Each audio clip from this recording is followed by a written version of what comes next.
Welcome back to another episode of Break the Silo. We're going to have a great episode for you today. We're going to talk about a bunch of different topics, some new, some old. But before we do, let's check in with the other hosts. Nathan, are you blinding yourself? What just happened there? I was going to say, hi, Nathan. How have you been? Oh, your audio's out. Great start. All right. Chris, how are you? I'm doing wonderful. Living the dream as always. Doing great. Nate, your audio's still out, my friend. Yep. So while we're getting Nate's audio set up, we'll just jump right into Eeny, the meeny, first. mo. There you go. Cam, your face is gone. Your eeny, meeny, miny, mo just came through. So, we'll jump into the obligatory that was like 30 seconds ago. anti-Trump meme just to get things started here. We love it. I thought this one was stream. funny. For those listening, it says, "Every lawyer ever, please don't say anything about your pending criminal case." And then Trump says, "Everyone commits tax fraud. What's the big deal?" It's pretty typical Trump fashion, though, right? Just once you're busted, once it's out there, then you just act like, well, yeah, of course I did that. Like, who wouldn't? You actually say that? Well, all right. I'm going to make a comment. First, I'm going to have a question, but then I have like a poignant political commentary about that. But did he actually say that? Do we know that? I wouldn't be surprised. Yeah. He pretty much came out and said, this is what we were doing, and everybody does it, and it's not illegal. I mean, he said variations of that throughout the presidency too. Yeah, I'm sure. So there's an interesting phenomena, and this is not actually just defense of Trump. Like, this is defense of all politicians that do this. So there's this phenomena where people will, if something is brought to their attention after the fact and they didn't know about it, people will hate politicians for it, and then you might lose your job for it. And there's other ways to handle that, but people don't like finding out about stuff afterwards as if you were trying to hide it. There's something funny that you can do, though, is get out in front of it. And while I think this is kind of what Trump's trying to do, better examples of this would be Obama publishing a book that basically just said right out front, yeah, I did cocaine in college. And so, like, nobody can use that as Oppo research because he put it in his damn book. It's kind of like a more plain clothes version of this would be like Hunter Biden putting out a whole story about him, a whole book that has him doing Parmesan cheese because he thought it was meth in the carpet. Yeah, but that's not this at all. This is his organization got charged with a criminal act, and then he came out and said this. Well, I mean, he was saying things similar along the way, but the latest big blurb of stuff is after the criminal charges. I just thought it was a funny meme. No, it is pretty good. I think too, if it's just worth saying. I mean, let's say Tim, Nate, I don't know what you guys do in your taxes. I have definitely forgotten to add things to my taxes before. Right. Like, honest to God, I forgot to add my AmeriCorps thing. I thought I filed my taxes correctly. Turns out AmeriCorps is counted as income, not scholarship, so I got taxed on it a couple years later. I just want to say, and this is something really important that I think populists are most guilty of. If someone runs for public office, it doesn't matter if everybody else does something. If you are running for public office, you have to be held to a higher standard than the average person.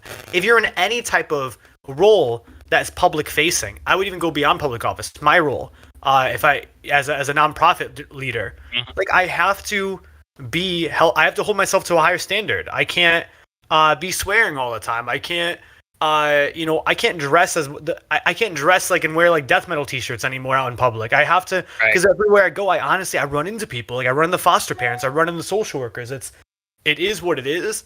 But if you have a public facing job, you are now held to a higher standard than the average man and woman. And I think that's something Trump somehow skirted by. He just was like, oh, well, yeah, I would do the same thing if I was a billionaire. It's like, okay, but Trump's no longer a billionaire anymore. He's now a public official. Yeah, I think I think you actually made the correct comment there, and you actually have the answer. And I think that is that populism is by definition something that skirts around that kind of stuff. It's the people who don't care about the niceties of the things that usually apply to politicians. They're They're just looking for the thing that gets their job done, right? And so, like a lot of those niceties that you're talking about, I think, like by design of this being a populist movement, they fall by the wayside. Not saying it's right or wrong, but no, it's entirely wrong. And the populist party. All right, not a fan. Here, I have a good meme. This is a fun one. So I love 4th of July because of all the memes that come out of it, and this was by far my favorite one. Your dog isn't afraid of fireworks; they just hate freedom. Damn liberals! I love it. It's I don't know if you guys follow any like local town Facebook pages, but they are the funniest things ever. Oh, people, my God, I couldn't, man. I could not. If you're not in them yet, just join them for the fun of it. Like I'm in like 5 different town pages. I don't even live in these towns. Nor have I ever lived in these towns, but some of them are just so funny because people are posting like, please shut your fireworks off, and other people comment and be like, shut your dogs off, and it's just like, it's remarkable. And I found this in one of the local town pages, so it really was a true gem of a find. So thank you. I was either Glastonbury Talks, Southington Talks, Plainville Talks, or South Windsor Talks. So thank you. That's a pretty golden find right there. Thank you. I was waiting for it. Pure American. You know, like the general population, I gotta say, speaking of general population, this is sort of like a catty corner to that. It's kind of the same thing. It's like the nature of public commenting forums is just like I think I have like a glossy view of humanity. But if you go into like any YouTube comment section, especially like a political podcast or something like that on either side, oh, it's a nightmare. Like you go into like Ben Shapiro's live comments, and you'll have trolls from both sides. You'll have people saying "God bless America." You'll have people, yelling out that Trump's a traitor, and then you'll have people yelling out that Trump is Jesus, and it's like it's fantastic. But it's just like, what are people doing? Don't you have jobs? This is 1:00 in the afternoon. Like, what are you doing here? Posting about Jesus or your UFO theories in Ben Shapiro's comment section. Like, what's going on here? It's 12-year-olds and retirees. It's basically what I can see the retirees. That's where all the Jesus stuff comes from, probably. Speaking of that, I saw and in a public forum at that yesterday. I saw the funniest post where this giant tree fell down in front of a church. And this guy made this post. He's like, last week I invited all the clergymen out to that tree to talk about the importance of men and women marriage, and nobody came. God has punished Bristol, Connecticut by knocking down the tree because of the gay community. And it was just like, wow, he connected so many things. It sounds like an unfalsifiable, what's that called? Unfalsifiable theory or something like that, where it's like, I mean, it's the theory is literally the statement, like, knows it. Yeah, I guess the dude like invited a bunch of different clergy for this like pro man woman marriage rally. Nobody showed up to it, and then now he believes the thunderstorms are brought by God because of the gay. To be fair, that's a little bit like Sam Cedar inviting Steven Crowder to debate him. It's just not going to happen. I love it. All right, so I've made the comment occasionally, and Tim always looks at me cross-eyed, and I'm sure you do too as well, Chris, when I say this, but everybody thinks of the left as pro-science and the right as anti-science, and while I will agree in some facets of some issues, I think there's anti-science bias on both sides in different issues. Now, the interesting thing here is that, well, let me just, I'll just show everybody this. So, like a week ago or something like that, the BBC puts out, it's some sort of like educational slide that it's like kids are supposed to go through. And what it did was it listed effects of climate change on the climate, right? So, for example, let's see. So I got a couple here, right? So we'll just go through these and then I'll talk about the bigger issue. So, All right, so I'll just read a couple of these out here.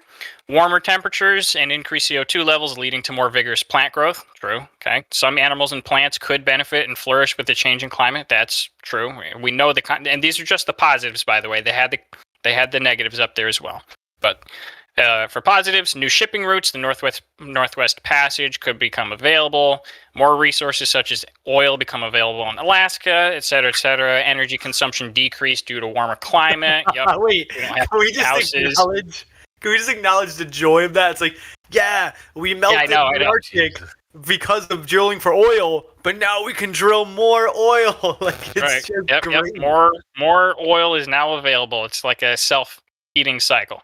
Anyway, we can address the irony of that in a second, but a couple other things. One of the biggest ones: frozen regions such as Canada and Siberia could be able to grow crops, and then new tourist destinations available. Right. So if the climate changes in a particular area to make it more, habitable, so to speak, it could open up tourism.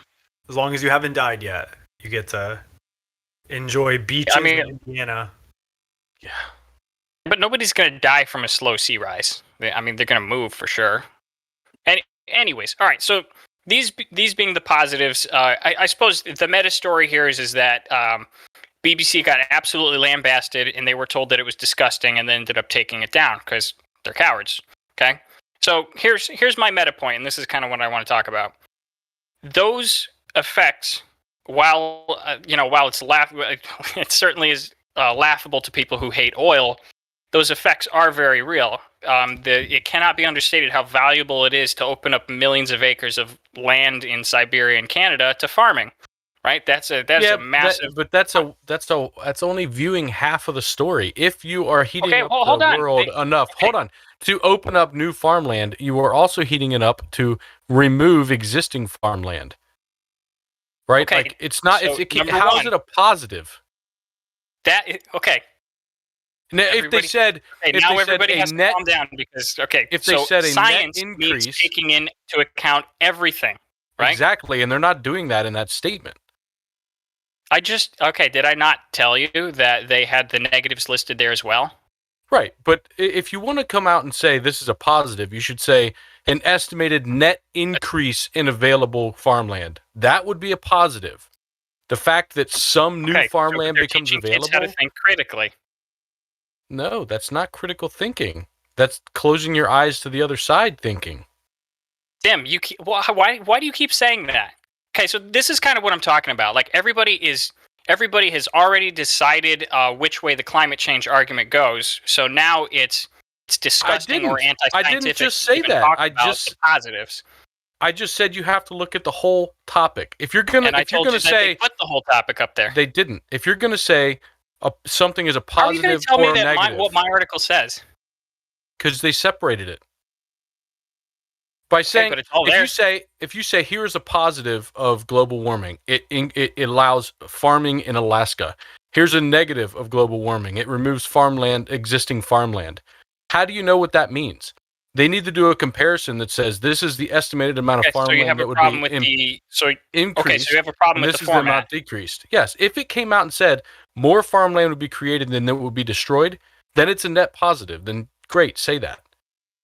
But if it's like one more acre of farmland becomes created, but millions is lost, then why do you even mention the one that was created? Right. So naturally, the conclusion is to just remove it altogether, right? Because there's no benefits, right?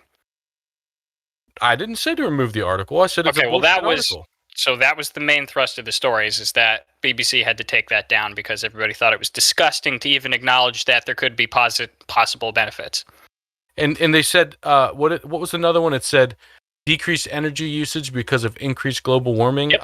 I would venture to bet that a significant amount of electricity in modernized countries is spent on air conditioning, not heating.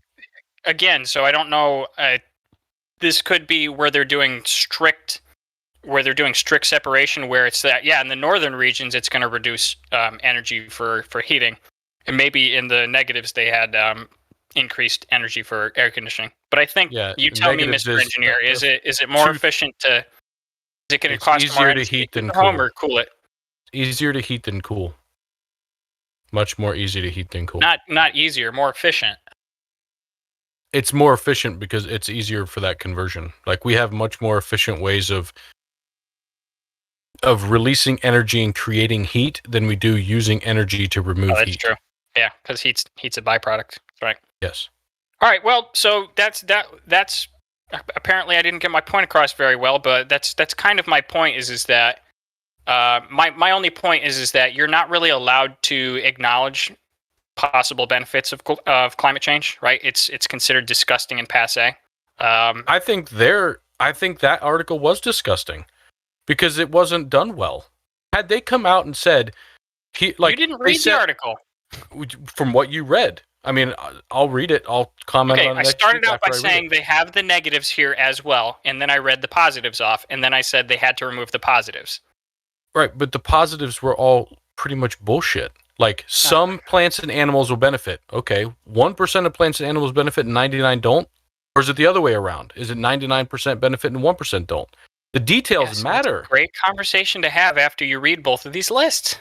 Well, I think that's the whole thing of the article where it's going wrong, and I feel just journalistically there was a problem in the sense of displaying the information. It's kind of like, and Tim, you hit the nail on the head. Is that, let's say, for example, that all right, cool, Canada is now farmland. What in proportion to new farmland is comparison to lost farmland? Is an aggregate positive, or is it a negative? And I think that's where, I would have preferred like these facts first to be backed up. Like, these are some serious lines to be putting in an article. Every single line should have been cited. And then also what they should have done is just display the information better in a graph of some sort, because I think that's where it becomes misleading. Now, personally, I'm on the side. I am not a cynical person, but at this point, I've given up on climate change. I don't think we're going to prevent it because of massive corporations having too much power. I don't believe we're going to prevent it because third world countries are literally doing nothing, and China's literally doing nothing. So I think at this point, we have to start saying, how do we adapt to this new world of like overheating? But again, we can't just say, well, Canada's farmland now when like Texas becomes underwater and my house in the middle of Connecticut is... So you're both, I don't know, like almost willfully missing the point. I am not, nobody at any point has said that we cannot list the negatives. No, I'm not saying that. I'm saying that this article... you both literally keep saying that it's irresponsible not to put this in context. You have no idea whether they did that or not. They have one list of positives and one list of negatives. They should have had them better organized next to each other. Yeah, see, I think... So I think you're missing, I guess, what I'm saying. I agree with you that we shouldn't necessarily, we shouldn't be blocking an open conversation. If somebody says this is a positive to global warming, that's my point, right, that's great. They should be saying that. But I think, to Chris's point and to my point, that you need to be careful with what you're saying, and you're responsible for the information you're putting out there, right? It needs to be factual, and it needs to be understandable, and right on both sides, right? Yeah, exactly, 100%, yes. Yeah. And so when you come out and you say something like they did in that article, like many of the examples you gave were laughable, extremely laughable, right? Right. Well, because they were by people who weren't. It was probably written by people who were pro global warming, pro climate change. Most of them were the flip side of a shit coin. Right. Yeah. Right. Yeah. Like it was like saying, "Hey, look, I know both your arms got blown off, but the positive side is now you don't have to worry about long sleeve shirts." Right? Like, that's absolutely ridiculous. And that's exactly what they did with most of those things you listed. So I think what you were missing is what me and Chris were saying is not that we disagree with your assertion that the topic should be discussable, because I think we both fully agree with you there. I think what we disagreed with was that article was a good example of it, because it had absolute shit examples of positive outcomes from global warming. Okay, but all right, fine, I guess. But the BBC shouldn't be taking them down, whether they are shit examples or not. They are scientifically realistic. Yeah, you're still missing what we're saying. All right. That's it from me on that. What's next? I can pull something up. since it's on topic, I just happen to have this graph pulled up from something I was looking at. Yeah, I actually saw that too. And I mean, everybody's probably seen something similar to this over the years. But what I thought was interesting is you can see, over the 300,000 years they have here, a couple different times when the CO2 kind of spikes. Obviously, humans aren't responsible for any of the previous ones, and even that last one up until very, very recently. 120,000 years ago. Right, yeah. It was our last industrial revolution. But so what I find interesting though is, like, had human civilization evolved, I don't know, what is that, 20,000 years earlier than we did, we'd be in a cool age rather than the peak of what was a hot age based on, some historic trends here. I wonder how many more years that would have given us, or how much more time that would have given us to, figure this out and adapt, right? Because we'd just be now probably getting closer, exceeding the 126,000 BC mark. Yeah, so but actually, I think that's a very interesting question, and I'm gonna take that one real quick. So we've been around since we've been virtually the same creature since that entire span of that. What that is down there is the Ice Age 10,000 years ago, and then going all the way back to the last warm period. We've been the same creature just about the same, like, the whole time. The reason why civilization started is it's not because we started at this point and then we evolved to what we are today, and we just happened to create civilizations at this point. The reason why civilization started is because that spike that you see right there, which is roughly correlated to temperature. It's that the Ice Age ended, and that we were able to start settling down and doing actual agriculture. I mean, it's more complicated than that, but... Well, then the Ice Age, based on purely this evidence, which I know isn't enough, but based on that assertion and using this evidence for that, wouldn't that go to then say 20,000 years ago we had another ice? Oh, you mean over the last 20,000 years? Yeah. Well, okay, I misunderstood. Whole span, I thought you meant the last one. Yeah. Back to that 120,000 year period, we've basically been the same creature. Basically. Yeah.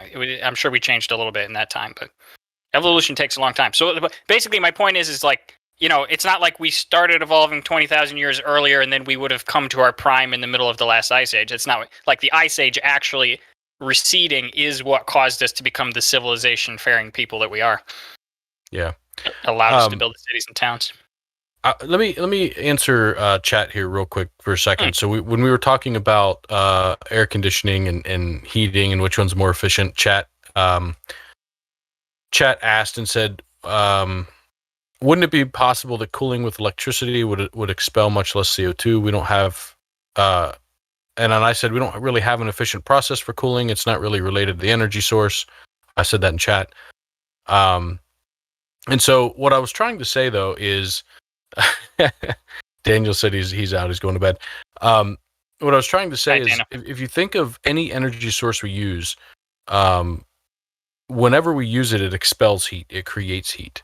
So for us to, as a byproduct, so for us to remove heat from an environment, we use energy. We use something that it has created heat as a byproduct, and then we convert that into, generally for almost all cooling systems, some sort of a pressure differential that allows a gas to be compressed into a liquid, which then, when it re-expands from a liquid into a gas, removes heat from its surrounding atmosphere, right? So we use energy to force a process to remove heat, but that heat isn't really removed. It's put into that liquid, moved outside, and then expelled into the other atmosphere. So another way of saying it is, if you put an air conditioner in a room, not in a window, you just set it in the middle of the room and you turn it on, it will not cool that room down, right? All the heat that it's sucking out from one side, it's blowing back out the other. It's net neutral on heat. So you have to have the air conditioning system in a wall, in a window, in a way that it takes the heat from one side and puts it to the other. Whereas when we want to heat something, you don't have to do that, because almost all of our energy sources create heat. You just burn wood, you get heat. Okay. Right? All right. So I see your logic. We'll do some research on that. I pulled up an article that disagrees with you, but it's just one. So I'll circle back with you maybe either after the podcast or next week. I'm curious which is better. So yeah. Yeah, I think that's it. Chris, anything to say about that CO2 levels? Oh, there's actually, hold on. So another scientific thing about that chart right there. So the greenhouse effect that's gained from CO2 in the atmosphere is actually, it's not linear. So that actually doesn't directly correlate to heating. It's a logarithmic thing. So the more CO2 you get, the less per I don't know how you measure it in the atmosphere, but the less heating you actually get for it. So if you put the amount gained from the bottom of the last ice age up to about the median line, more heat was gained through that CO2 increase than from the CO2 increase over the median line. That the CO2 increases from now on are less extreme or will cause less heating than they did in the past. Again, it's logarithmic. Yeah, I've heard that before. I don't remember I don't remember where that source was that I heard it from though, but I have heard that. Got to worry about methane though. Those cow farts really trap some heat. Chris, what do you got? Yeah, so Haiti's president was assassinated, I believe, either yesterday or today. The date of this was July 7th, so this was very, very recent today. Last night, so it was announced today. So the country's now in martial law. Interestingly, I was reading up a bio on the guy, President Moise. I might be saying that incorrectly. Really interesting, because the guy was a very wealthy banana farmer. And he seemed relatively compelled to like really help the country. Like he honestly really did love his country, but then he ended up getting into some corruption, had violent gangs kind of help maneuver things. He started to concentrate power, and then a telling sign. I guess not to sound like really like apocalyptic or like dystopian, but so basically what triggered this is he was on a 4-year term. He stayed in office for an additional year. And that there's been protesting for a while now, and then finally, someone came out and assassinated him. And I just think that's above all else, when dictators like fail to, at the end of the day, they're just people beholden to their republics. And so, if you have a dictator that becomes, these things would happen. Like, honest to God, if Trump stayed in office and forced himself an extra 2 years somehow, I bet there would have been an assassination. These things are what happens in countries. What, Nathan? I would hope so. I would hope there's an assassination attempt if he did that. Yeah, I mean that's what happened. So it's just interesting. I mean that's when democracy fails. I mean republics kind of like go into lawlessness, and so it's so support your Second Amendment rights. Well, I bet. I can't wait for a 6th-year Biden. Yeah, well, I don't know if he's going to make it that far, man. No, I don't think he's going to run again. I think, if he does, it's very much under the presumption that when he dies, it's going to Kamala Harris. Oh yeah, true. Is that? Would you consider that ethical? Like no, you can say people do it all the time. People do it all the time. Yeah, it's I don't think it would be the first time at the presidential level, but this wouldn't be like, for example, I think the most recent that got like a lot of press was there was a like brothel owner in Nevada who successfully won the Republican nomination for state senate, and then he actually won so he died after receiving the nomination, but they actually kept him on the ballot. So this way, once he got elected, then the Republican committee just they can just pass it off to another person. So yeah, it is very common. It happens more at the congressional representative level and the state level. But yeah, people will run in the sense of like, it becomes party protection. Because in theory, if someone dies, the seat belongs to the party, not the people. In almost every state, there's a couple states that would actually go back into an open election, but very, very, very few, like maybe 2 or 3. I gotta say, like, obviously you provided an example of Republicans doing it too. So, when I'm saying this about everybody. Just as a person who's, like getting familiar with the idea, it feels it feels kind of dishonest. I mean, in a way, it is honest, right? As long as everybody kind of knows if that's what you're going for. So I suppose it's not really. It's only overtly dishonest, I suppose, rather than. Yeah, but it's power. Yeah, power to the people, though. I mean, everyone gets to cast their vote, and that information would have to be taken into consideration when those people cast their vote. And so, in the next election in 2024, there's going to have to be this consciousness that, okay, I'm not just voting for Joe Biden. I'm really voting for Kamala Harris. Like, my vote might be going. She might become the next president. So, within the next year, if he was to die in office. So, I just think that I don't think it would change anything depending on who the Republicans ran. If you guys run Trump again, then obviously like people don't care if Biden is propped up like in that movie where they put the sunglasses on. My cousin? No, not My Cousin Vinny. That's the law movie. But there's a bunch of movies that have done something like that. Yeah, but if you guys run a serious candidate that's not Trump, then like honest to God, like a Mitt Romney. A Mitt Romney's a centrist. No, our party would never ever take Mitt Romney back. They wouldn't, but he is a centrist, and that's where you guys are losing out. Like he would get elected if it was Romney versus. We lost with an election with them, right? Yeah, but that doesn't matter. I mean, people have lost and then run again. Like that's a very common thing. So Romney, I think, could be Joe Biden, but he's the only national Republican right now that has a national profile. At that level, he would have no base. The populists would absolutely despise him, and the populists are a massive part of the right now. Which hurts, but it only hurts you guys. I mean, I'm just saying, say it was good or bad. I'm not disagreeing with you.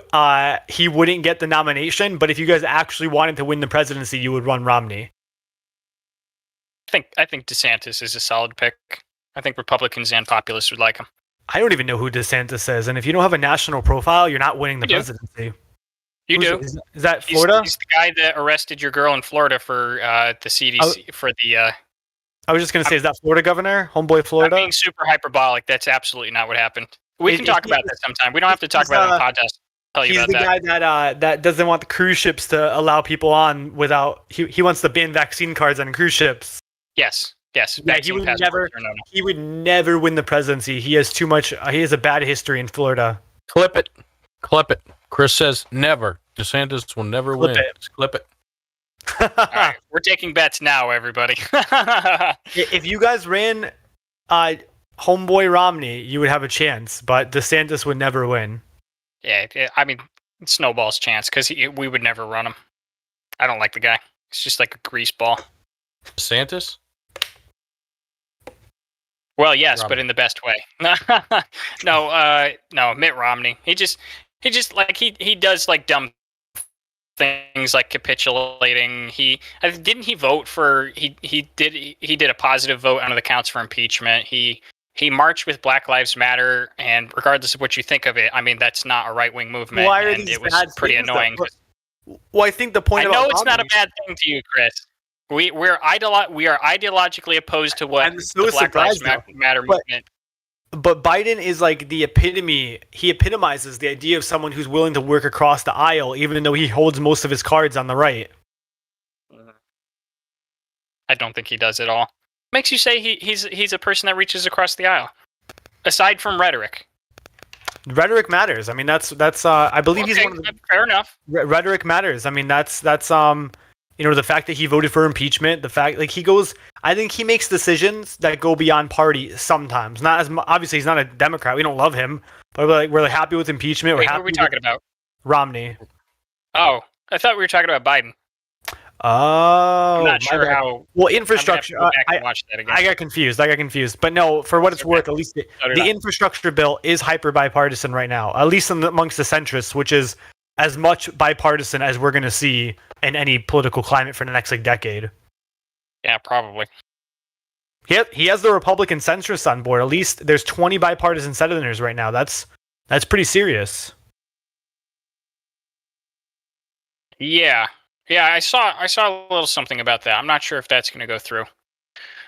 Well, we'll see. We're going to talk about that in a little bit. So, all right. So I just wanted to I don't do this too often because it's almost it's actually to me it's kind of cringeworthy. But this meme that I have is I pulled this straight off of the front page of Reddit, and I was really surprised because it came from r/cringetopia, which is where people get together and vote on whether something's cringy or not. And it's a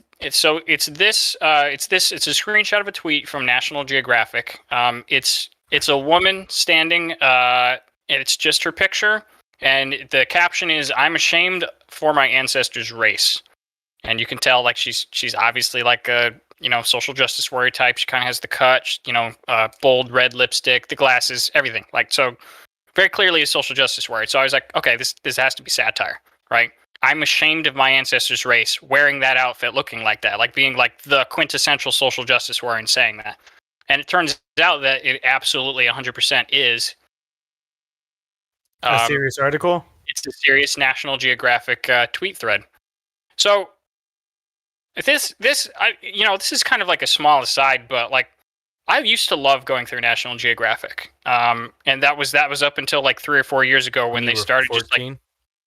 Yeah, exactly. Yeah. Up until a couple years ago, though, when they started, they just embraced completely leftism, just 100%, and then they put out tweet threads like this. So let me just go through this a little bit. So this is just basically a tweet thread where it said 10 years ago, one of our writers launched the Race Card Project, which fantastic name for a project here, which asks people to describe their feelings on race in just 6 words. She thought few would respond, and here are some of the responses. 500,000 so far that she's received. So it just goes down through here where it's people just staring seriously at the camera, saying about how they're basically oppressed, right? So this one's a woman looking at the camera saying, "I am not an exotic creature." Okay, all right, fine. No, that's a Native American guy saying Native Americans. Go ahead. I can comment when this is all over. I can comment now. We can do it one by one if you want. There's only 3, so. First and foremost, it's clearly being called the race card because they're most likely reclaiming a term. That's kind of the kind of a. I went to high school in Plainville, and we have a thing called the Super Senior Award, and the Super Senior Award is if you've never had a detention in all 4 years of high school.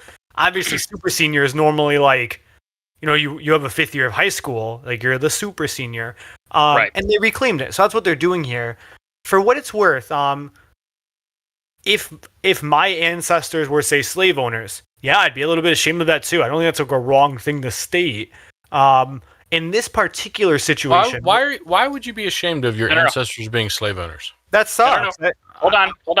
But just to be accurate, Chris. I'm ashamed of my ancestors' race. Oh yeah, that's not good. No, if my ancestors were some the governor of Charlotte or the governor of North Carolina with a whole plantation of 3,000 slaves, yeah, I'd be pretty ashamed of that. That's a dark history. Why? It's a dark history. Have you read Frederick Douglass's autobiography? Yes. I want to be clear to say that I think it is a barbaric practice that I wish never happened. Right? To be clear, I'm not saying hey, we should have that or that it should have happened.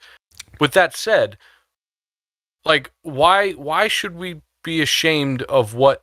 One, why should I feel ashamed of what somebody else did? And 2, if it was a social norm and legal at the time, why should you be ashamed of somebody doing something that was very normal in society at the time? A little bit more complex. Slavery wasn't necessarily considered normal. There were strong opinions on it. I think where it was more normalized is back then people, I think it's fair to say basically 95% of people were most likely would be considered racist today back then, but not everybody back then were for slavery. That was a very much more divisive thing. But to comment on that one picture, because I don't want to let that get by, there is a huge issue with fetishizing women of color and women of different cultures, and they're all labeled as exotic. That's a real problem. If you talk to people who are women of color, why is that a problem?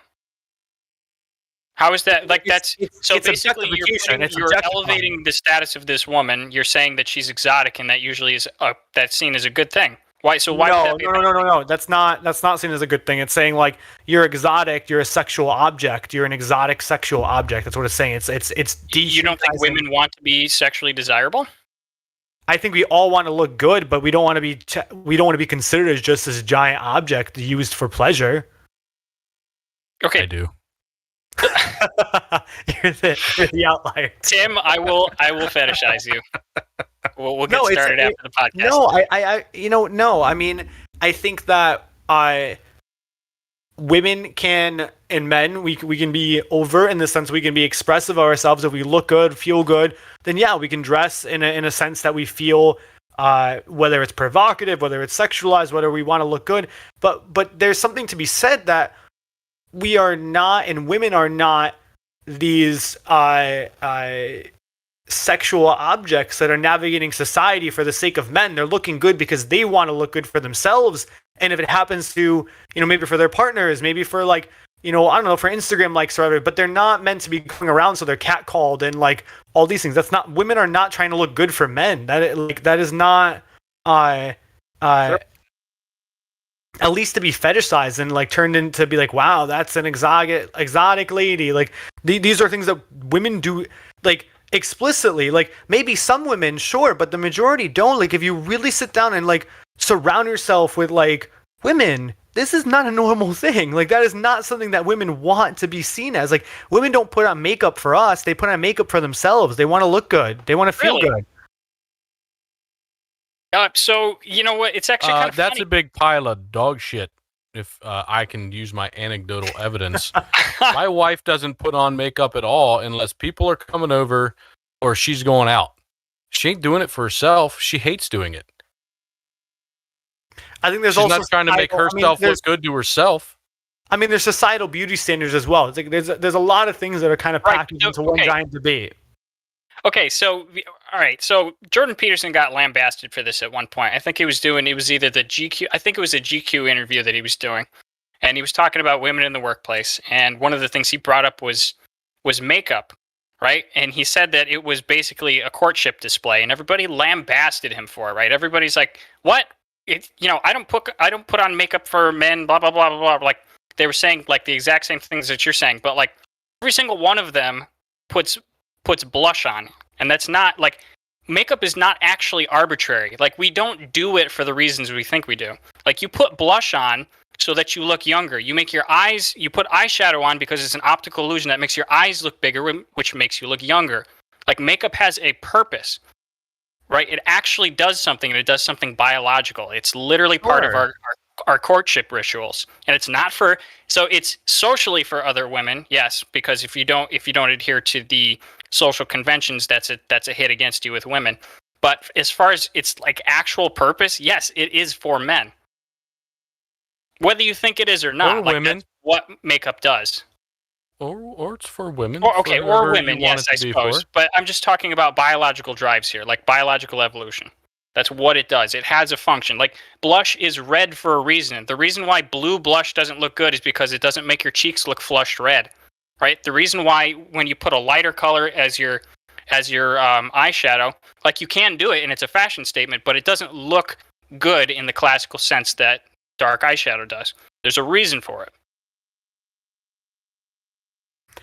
I think the problem just comes into that women don't want to be called exotic. I think that's they don't want to be fetishized, and they don't want to be these objects of nothing more than but something to be like, wow, that's a sexual object. So I think that's like, if someone looks beautiful or attractive, I think it's okay to, that's fair, right? Like, but now you don't want to say that in a workplace. If someone walks by you, even if you like, wow, that's a beautiful person, you don't want to like say that. You can be like, hey, there's a respectful way to say it. It's like, wow, hey, you look really good today. I love your pants. Like, awesome. Like you say it in a fair game way. But these things are important, right? Because like women are, I don't know, like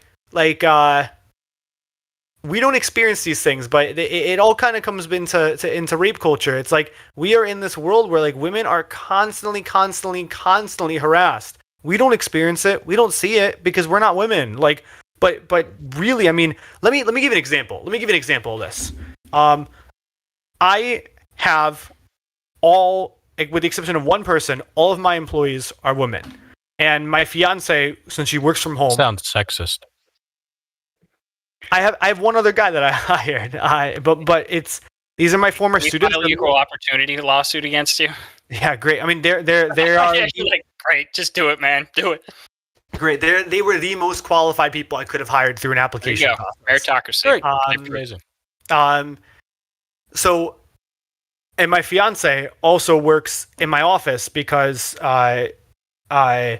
what's it called? It's a large space. We have she's working remotely because of the pandemic and whatnot. Every single one of my employees, including my fiance, from a different male, was significantly beyond a reasonable doubt harassed, and I had to report it. Let me explain some things that happened. One of my employees was, normal small talk at a coffee, grabbing a coffee. There's like a kitchen area. Guy goes, "Oh, what do you do? Kind of, why are you here?" And she's like, "Oh yeah, I work in this nonprofit, XYZ." Normal small talk, right? This guy then proceeds to look up my nonprofit, finds a birthday post for my employee, then goes on my employee's Instagram. She wasn't even tagged in the post. He would have had to look up her name, and goes and likes all 150 something Instagram posts that she has on Instagram going back years. She likes every single one of them. That's harassment. We have another person.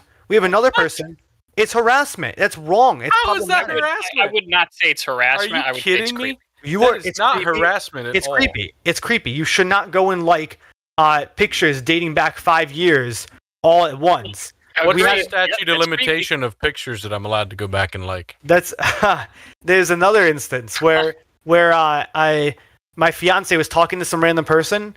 They proceeded to walk by our office about 10 times a day, and even walked into the office at one point. And this is a clinical space, like right. Where I work is like we have sessions going on. Oh, that's right. Specifically trying to see if my fiance was in the room. He started like taking things that she had drawn and putting them on his desk. Like, these are problematic behaviors. Like, I realized that, like, and this is something I had a big conversation with my employees.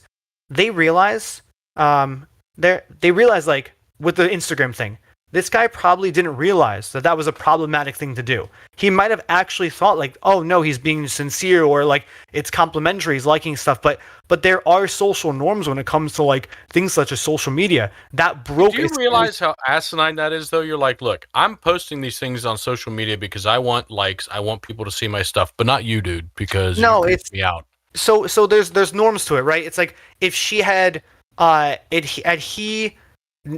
he known her already on her Instagram, had they known each other from some sort of association, that's different. Like that's how they met, dude. Okay, I've not ever gone and like mass liked stuff and all that, but if I have somebody from my company that I end up having to talk to or whatever, and we talk, and I'm like, I wonder who they were. I'll like Google them or something. Like their stuff, dude. There's an amount of curiosity there sometimes. No, had he gone on and like guy and girl, had he gone on and like maybe 1-2 pictures. Well, one, it's kind of weird because he didn't even know her name. She never said her name to him.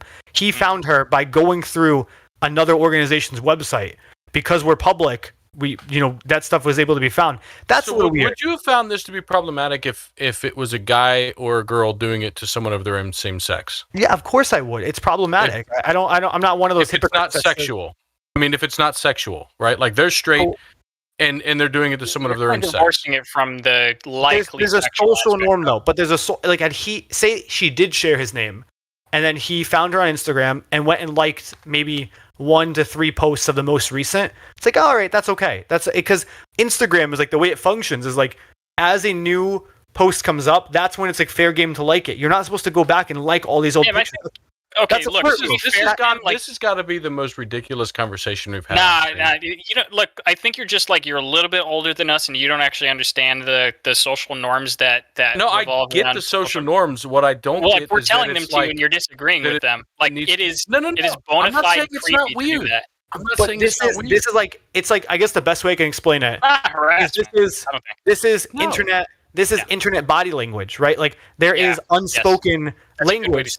Yeah, that goes into social media. There's like, for example, I have this old ass family member who keeps tagging me in Facebook posts, and it's wrong. It's like, stop doing this, and I have to keep untagging myself, deleting the post. I'm like, how do I make the? And it's just, they're older. They don't get it. She's like 70. It's like not something you do. We are in the weeds. So you were give us maybe one more example of sexual harassment that women face in your office. So here's there's another good one. Basically, so one of my fiance was then sitting with this person in another office. They were talking. She noticed he was like really upset. Went over and said, "Hey, is everything okay?" Like Carolyn's just like a really nice person. Like, she was checking in on the dude. So she mentioned like, "Hey, I noticed this person's a little upset. I'm just gonna talk to him." She starts talking to him. 25 minutes into the conversation, it's 9:30 at night. I was helping a student with a final. I was there super late. They had this deep conversation, right? Keep in mind, he knows we're engaged because, I had spoken to him in the past. Like, we have a small where everyone knows each other here. He then proceeds to start telling my fiance how he has a sexual fantasy of getting laid in his office, while she's the only woman in the office at 10 o'clock at night after. And so I think the problem is too, men falsely perceive that any type of sincerity from a woman has to mean a sexual advance. I won't even disagree with you on grounds of you being a social justice warrior. Men are dumb when it comes to signals. We're really dumb. But I think, and that's where it comes into a culture part, right? It's like, I'm giving the benefit of the doubt to some of these guys because it's like, I don't think they realize that what they're doing is wrong. And whether they feel it should be wrong or not, it doesn't matter. It's how women are perceiving it. It makes them uncomfortable. And when they deal with this day after day after day, hour after hour after hour, these are a couple instances. I can give you 20 more without a problem. It's problematic. My staff have shared with me, and they live in good areas. They actually, they won't start their car until they're at their car, even though they have self-starters, because they're worried about getting attacked outside, because it's happened to people they know. It's happened to them. Men have followed them to their car, so they don't do the self-start. They wait till they get to the car so they can get in and drive off real quick. These are things that happen to them every single week. This is not once a year, every single week. All right, so since we went pretty long on that, I'll just say a couple quick things, and we can do we can do one on feminism sometime. Maybe we'll have a guest on and we'll talk about it. But just at a high level, I understand that there's differences between the way that men and women experience sexual advances. Men receive strong hints at the worst, right? And women receive much worse than that. I would say that while I would always advocate for highest standards of conduct from men, right? And I would teach any children that I have that. I would teach any young people around me to have the highest standards when approaching women. I think part of the problem is that there's a difference between the way that men and women handle sexual encounters, and right. So it basically boils down to that men need to be the ones to make the advance, and that with every system that's the case. Men either there's going to be men that do too much of it, and then there's going to be men that do not enough of it, right? And so the only perceived problem there is that there's the men that are doing too much of it. And again, I would personally hold men to the highest ethical standards, but I think I have a problem with saying that we have a rape culture. I think that's incredibly asinine, especially if you know what other cultures around the world are actually like in comparison to ours. Again, not saying we can't do better. I would always teach young men around me to hold themselves to the highest standards. But I think it's kind of laughable to say that we have a rape culture. I personally don't, but just to make one closing remark, if there's something to be said about this, I get it. We do live in this world where men need to make advances most of the time. Not always. Women will make advances, but we still live in a world where that's not necessarily entirely the case. I think it's just knowing when and where are acceptable things. If you want to get laid, go on Tinder, go on Bumble, go on a dating app. That's like what millennials do now. If you want to get laid, go to your college, dance, go to a club, go to a place. Like there are places you can do. There are socially acceptable, viable areas. Now, if you go to a club and you want to go dance with a significant other, whether you are interested in guys or women, whatever, and you go to dance with them and they say no, cool, you were rejected. Find another person. There are acceptable places. Where it's not acceptable, you're not gonna, catcalling. You're not gonna find your next partner. One time I was sitting, not to go on a big point, I was sitting outside, right, at a table, at a restaurant with my fiance for dinner. There was a table of 3 women next to us, and on 4 separate occasions in a 2-hour timeline, a man walked up to them and asked for their numbers.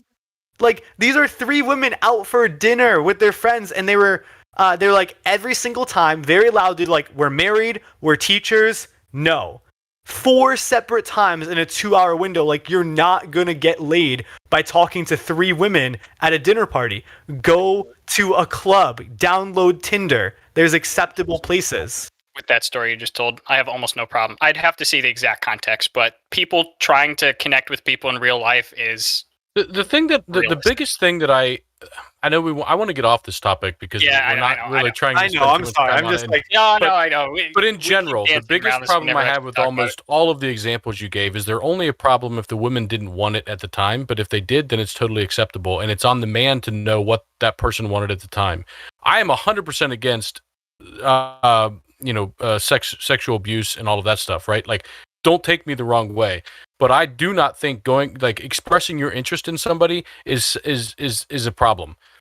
The problem is if you do it repeatedly after they told you or showed you that they weren't interested, right? That's where I think there's a problem. It's not on me to know how you feel. All of us obviously would agree with time and manner restrictions as well, right? There are some examples. Yeah. I mean, sure, you guys don't think it's a problem though, like if you walked into a Red Robin, saw 3 women eating dinner, you don't see the problem with walking up to them and asking for their number?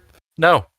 Well, I'm an introvert, so yes, but would I do it? No, I probably wouldn't because again, with Nate, I'm not one with the balls to do that. But if I saw a guy go do that, no, I don't think there's a problem with it. Well, the same way I don't think there's a problem with leaving a note on the fucking receipt and saying, "Hey, give me a call if you want" to the waiter, or having someone do that to me, right? Like expressing your interest in somebody shouldn't be something that you need to be ashamed about or scared about. That's the problem, the biggest problem with society, and why you have all these people going around the way and instead of just saying to the person at the fucking coffee shop, "Hey, I'm interested in you. Would you like to go out sometime?" Now people are afraid of that shit, and instead they look you up on the internet and find you on Instagram and like all your shit.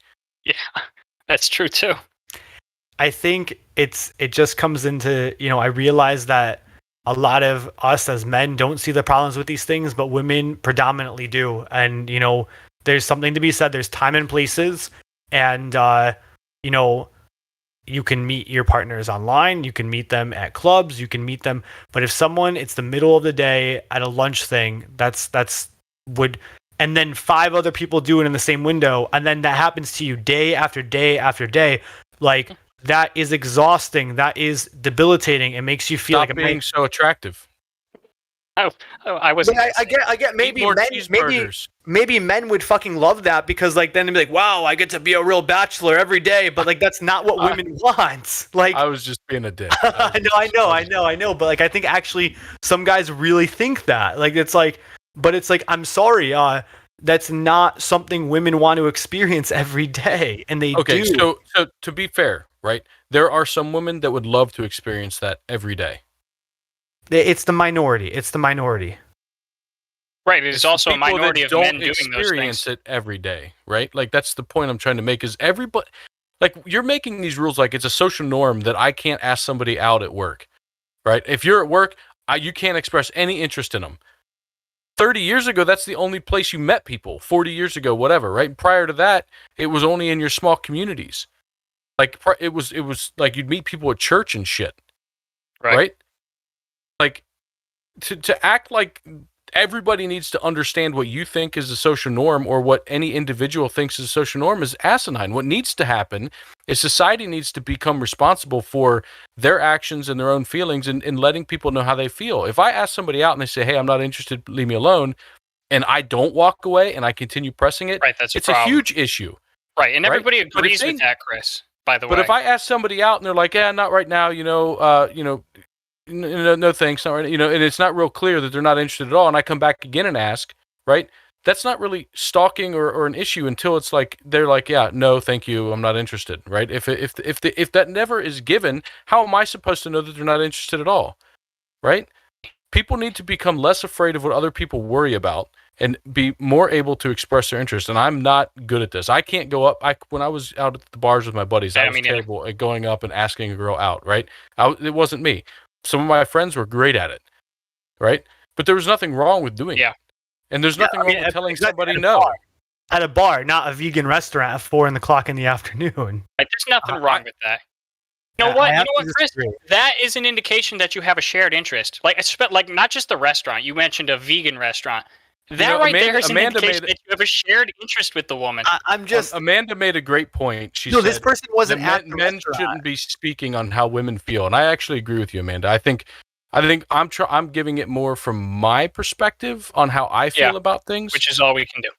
But you're 100% right. Like we don't know how all women feel. I know that I know some women that wish that they got approached more often. I have plenty of women friends who have gone to the bar with, and at the end of the night they're like, "Why did nobody come talk to me?"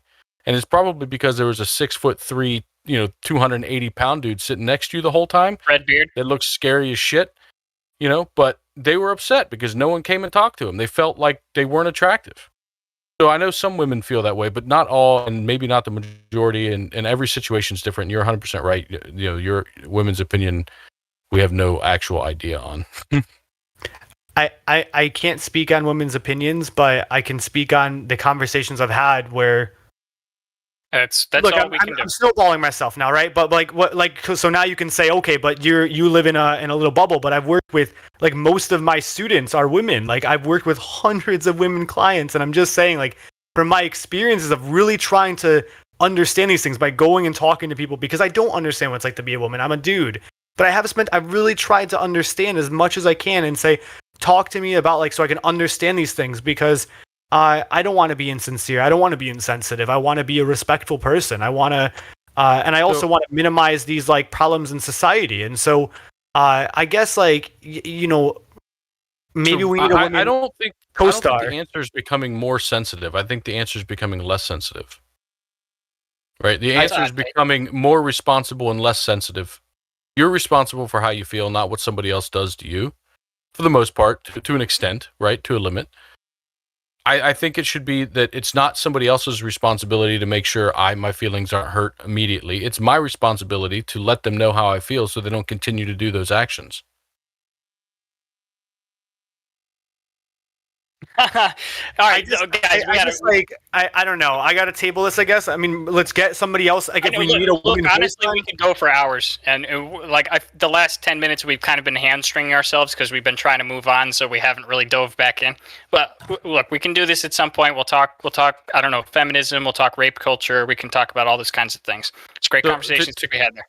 To close it, I got a piece of math from the very beginning of this. We were talking about makeup and what the purpose of it is, and I looked up a statistic just out of curiosity. Again, this is anecdotal, but I think it leans towards what I was saying before, which is during the COVID lockdown, foundation and lipstick sales were down over 70%. Yeah.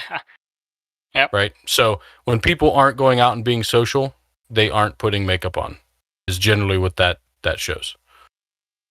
Yeah, and that's true. Anybody who knows a woman knows that. Women don't just put on makeup around the apartment. Not all the time. Some do, but frankly, many don't. Okay. All right. All right. So the main topic that we had tonight was a bit of a repeat of a couple weeks ago. And we're probably not even going to take up the whole half hour with this. We could even bounce between, because Tim, I did want to also talk about the athlete, because there's fertile territory to for your audio's cutting out. Disagreement there, I suppose. We might as well just keep this light. Territory, and it's I'm another excited. News segment. Oh God, you misogynist! You stop. But not on this podcast. Help it. Not after that topic. I couldn't forego that one. I couldn't help it.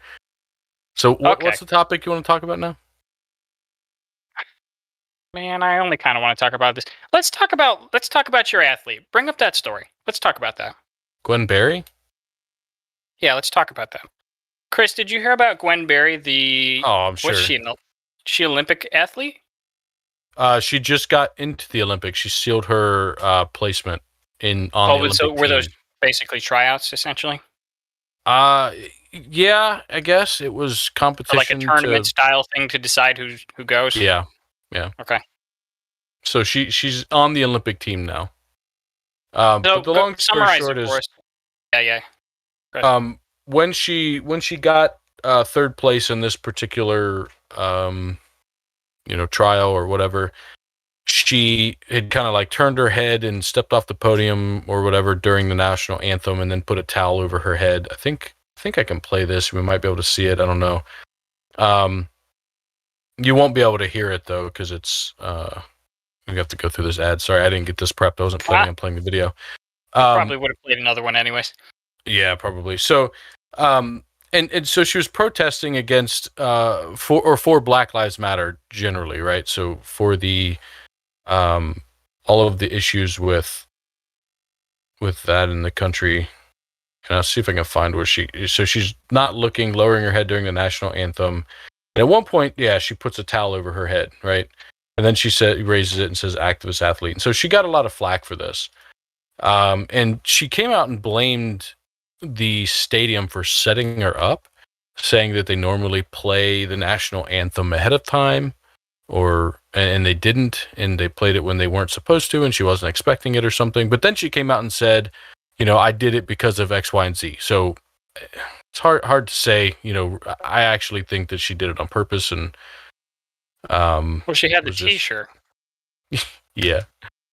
So it got a lot of flack from both sides. I mean, mostly from the right, saying there were a couple people. Dan Crenshaw, I think, was one of them. I think he and a couple other people that said that she should be removed from the U.S. Olympic team.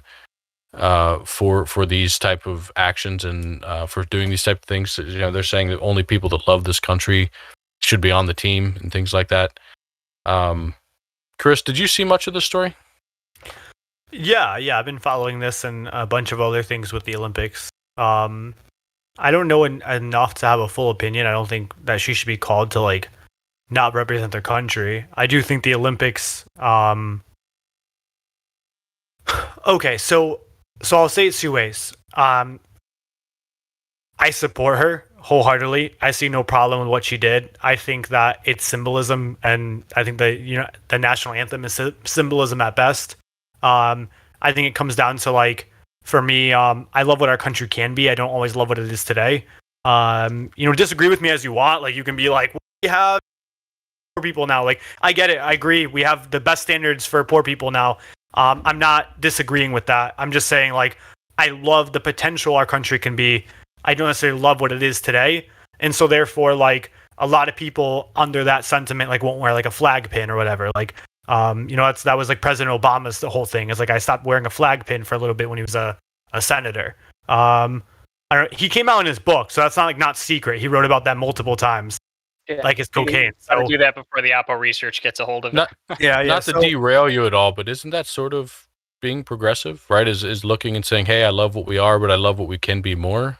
And and so I guess that. Well, I think it's saying I don't like what we are, but I love what we can be, type of thing. And so, finally, I will say this: I will give one kind of what's the word I'm looking for? I will give one the ball into your court, give you guys a point in the sense that I think that I'm more.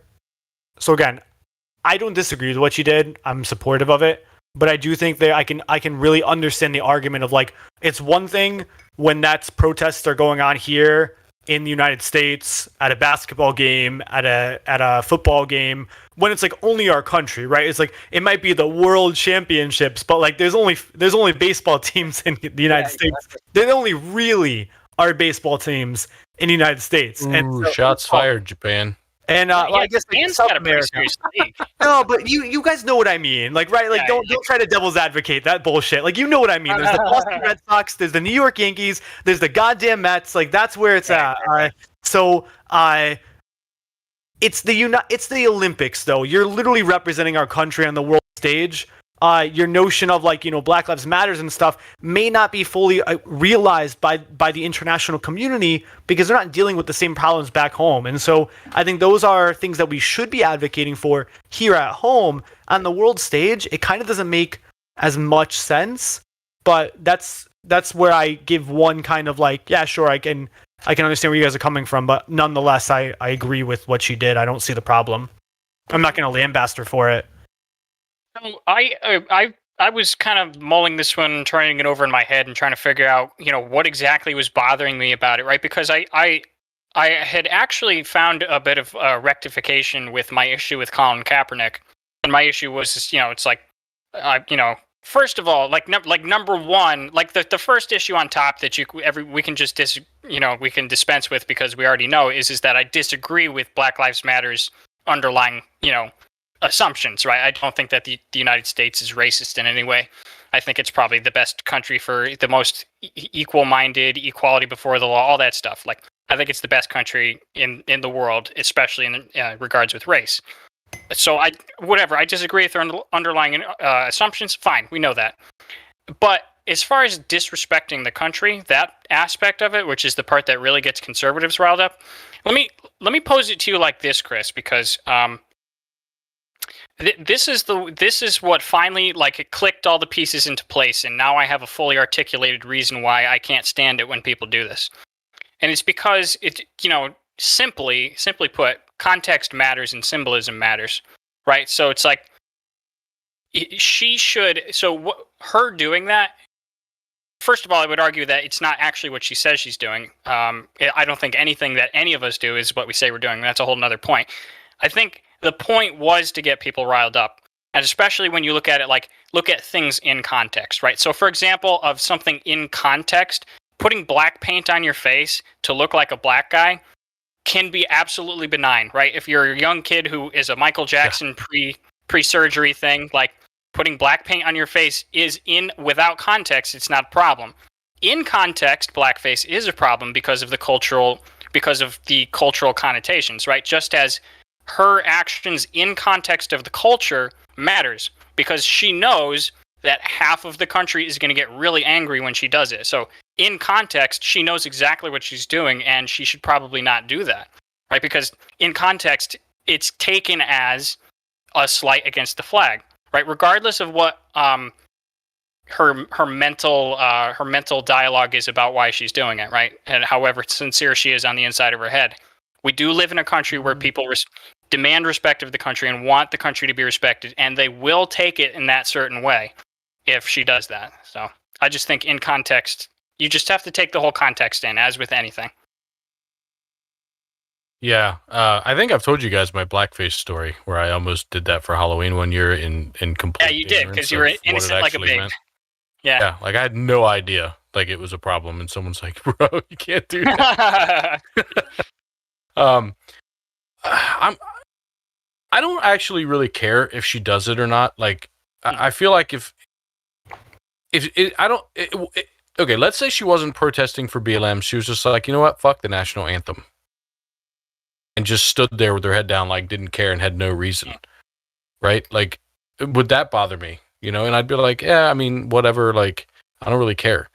If someone wants to kneel for any reason or wants to, like, to me, that it doesn't really bother me. Like, I don't require some sort of respect of the flag or of our tradition of saying the national anthem or anything. For me, that it doesn't really matter.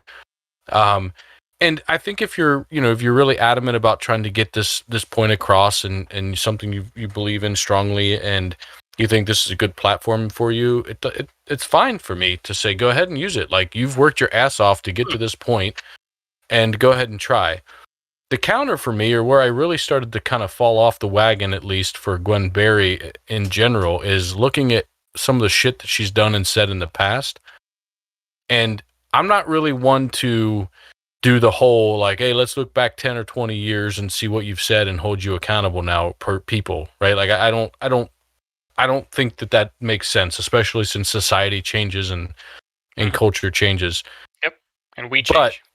Yeah, we change, right? But I also think that if you're going to be sensitive about, your race, if you are sensitive about you as a race and how you're treated and things that are said to you, then I would imagine you would be also sensitive about how you treat other races and what you say about other races. And she isn't. I didn't know about this. So there was, somebody went digging and found some old tweets of hers, right? And so like this one was from and they're older, right? They're not like very recent. But like this one, she said, "This little white boy being bad as hell, I would smack his ass and stomp him. Smack my head, white Shake people kids. Smack my head, right? Shake my head. Shake my head. Oh, smack my forehead. That's what it is. See? I don't know this shit. I'm too old. Hashtag saying, white people kids, hella disrespectful, right? That's a very like racially connotation post. It's not what you would expect from someone who's trying to be sensitive about races, right? That one's not that bad. Here's one. Just saw this girl wearing heels with white socks. What the hell, Chinese people, always trying to start new trends, right? Mexicans just don't care about people. Oh, no. Right? Like, so... I can't defend those things. Those are... Here's one she posted. "I'm about to rape my lunch," she tweeted. "Shout out to all the females that go and get drunk, get wrecked by 4 dudes, then cry rape this weekend."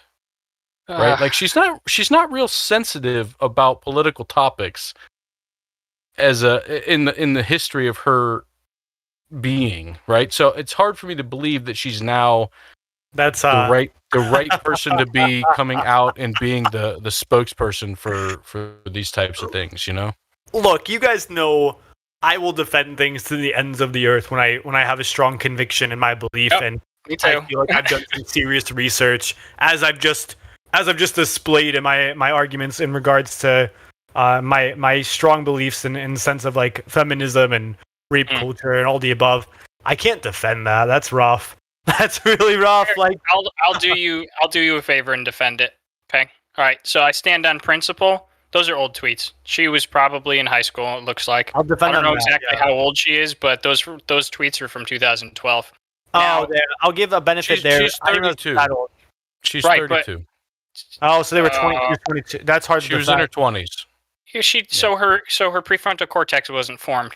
Look, again, I don't judge her for those texts or tweets individually, right? Like, or even together as a thing. Like saying, like, if somebody wants to be that way, I don't think they necessarily are bad people or doing it.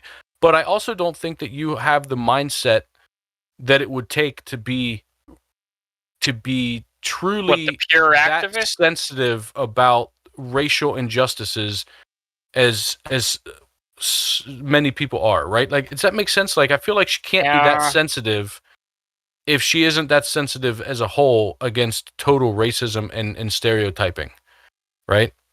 Does it make sense what I'm saying? Like, I'm not trying to say she doesn't. I have a rule. I try not to hold like anything other than actual crimes. I don't hold it against people without fully formed prefrontal cortexes. So she had one more year there. Like, if somebody were to take those texts and say, "Oh, she made those tweets. She made those tweets. She shouldn't be in the Olympics," I would completely be against that. Oh, right, of course. Right, like, so I'm on board with you, right? So, okay, so you're just saying morally you think she's a bit of a hypocrite? Yes. Look, yes. You're probably right, but here's the thing. Again, standing on principle here, I think it's okay to ask her about those. And if she's like, yeah, you know what, Mexican people don't care about people. Okay, now she's 32. She's had 10 years to think about it. Okay, now you're stereotyping, and that's not okay. People can grow up. I give you that. Right. So that's my thing with any of these. Just have a genuine conversation with the person. Like, don't mob them. Have a genuine conversation. Hey, look at these crazy tweets from 10 years ago. Do you still agree with any of them? And she'd probably, like, again, I'm on the other side from her, but I would probably bet you maybe about like $100 or $200 that she would probably just say, yeah, no, those were pretty messed up, huh? Isn't that funny? Young people are stupid. Agreed. Yeah.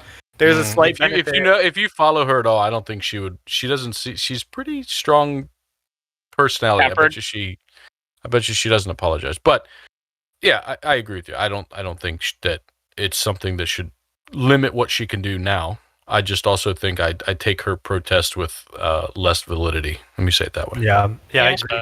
I think there's something to be said about, again, like I said this earlier about Trump. I'm gonna restate it. I truly believe in our culture, our country kind of forgets this a lot. Is when you reach these positions. Let's talk about critical race theory. I think you were for a second, big time. Oh yeah, that was lag. So he wasn't trying to cut you off. Who lagged? I think you did. Chris was like middle sentence, and you just straight cut him off. About critical race theory. Look, sorry about that. It was complete silence on my end, and when I stopped talking, all of Chris's audio came in like a 2-second segment. Wow. Yeah. That was lag on you. No, it's bad storming again, so it's definitely the connection. It is what it is. I don't know if you guys can hear the thunder. It's bad. Yeah, it's thundering here too. Yeah. I'm kind of surprised it's not worse, honestly. I wouldn't be surprised. It's my computer turning off. Do you remember what the rest of your thought there was, Chris? Oh, I was just gonna say, we have to hold people to a higher standard that take public facing positions, and so I am gonna hold her to the standard that I have with a lot of people. Is like I forgive. I always try to give room for forgiveness. But yeah, I can't defend the tweets. They're rough, and I think there's something to be said about that in the sense again, now Olympics are political. I mean, Olympics are where sports have always been political. Look at World War II with against Germany, where we have African American black athletes winning against the Nazis. It's a big thing. Civil rights was led practically by through baseball. These things matter, and so Olympic athletes taking political stances is not new. But there's something to be said, the character of that individual really does matter. Yeah, I agree. I guess I just felt like there was some hypocrisy there. There could be. If you want sensitivity for you and your race, you should probably give that to others in theirs. The Chinese. As long as she doesn't continue to hold those, yeah, right. So as long as she's not a modern day hypocrite, fine. So I love how you led into that though, Tim, because it's the first one I was like, yeah, I know some annoying kids, and then it was just Chinese starting these fashion trends, Mexicans. I was like, all right, I can't. Yeah, you're working up a repertoire. She could have meant this. It's that one's not too bad. Okay, never mind. It's yeah. We went down every I can't. Yeah, we hit everything. That's how I felt when I read that article. I was like, this one's not that. Oh. Yeah. Okay. This. All right. So we talked about critical race theory a little while back, and just a quick summary of the issues surrounding critical race theory is that it's the big bugaboo for conservatives right now. We're really not happy that quote unquote critical race theory is being taught in schools. To us, critical race theory, the detestable elements of critical race theory would be things like the end goal being you should be ashamed for being a white kid. If you're a white kid, you have an undue burden of guilt. A bunch of stuff like that. If you're black, you're always going to be oppressed. You have oppression points against you. And then on the liberal side, they consider it a critical look at the way that race has been influenced. Race relations have and are being influenced by the institutions. Mm-hmm. Is that accurate, Chris? Right. So on an ongoing basis, say. For example, a good example would be police. A lot of people claim that the police evolved out of slave catchers, right? And that since that was the founding, there are things that have come down within the institution of police that disenfranchise minorities. Whether or not you believe in that particular argument, that would be the flavor. That is some. Yeah. If I could, I've actually been thinking about this a lot lately. Come up in a few other times, and I've talked to some friends who are, in the PhD world right now, and that are actually more in the weeds of it than we will ever be, because they're studying sociology. Yeah, sure.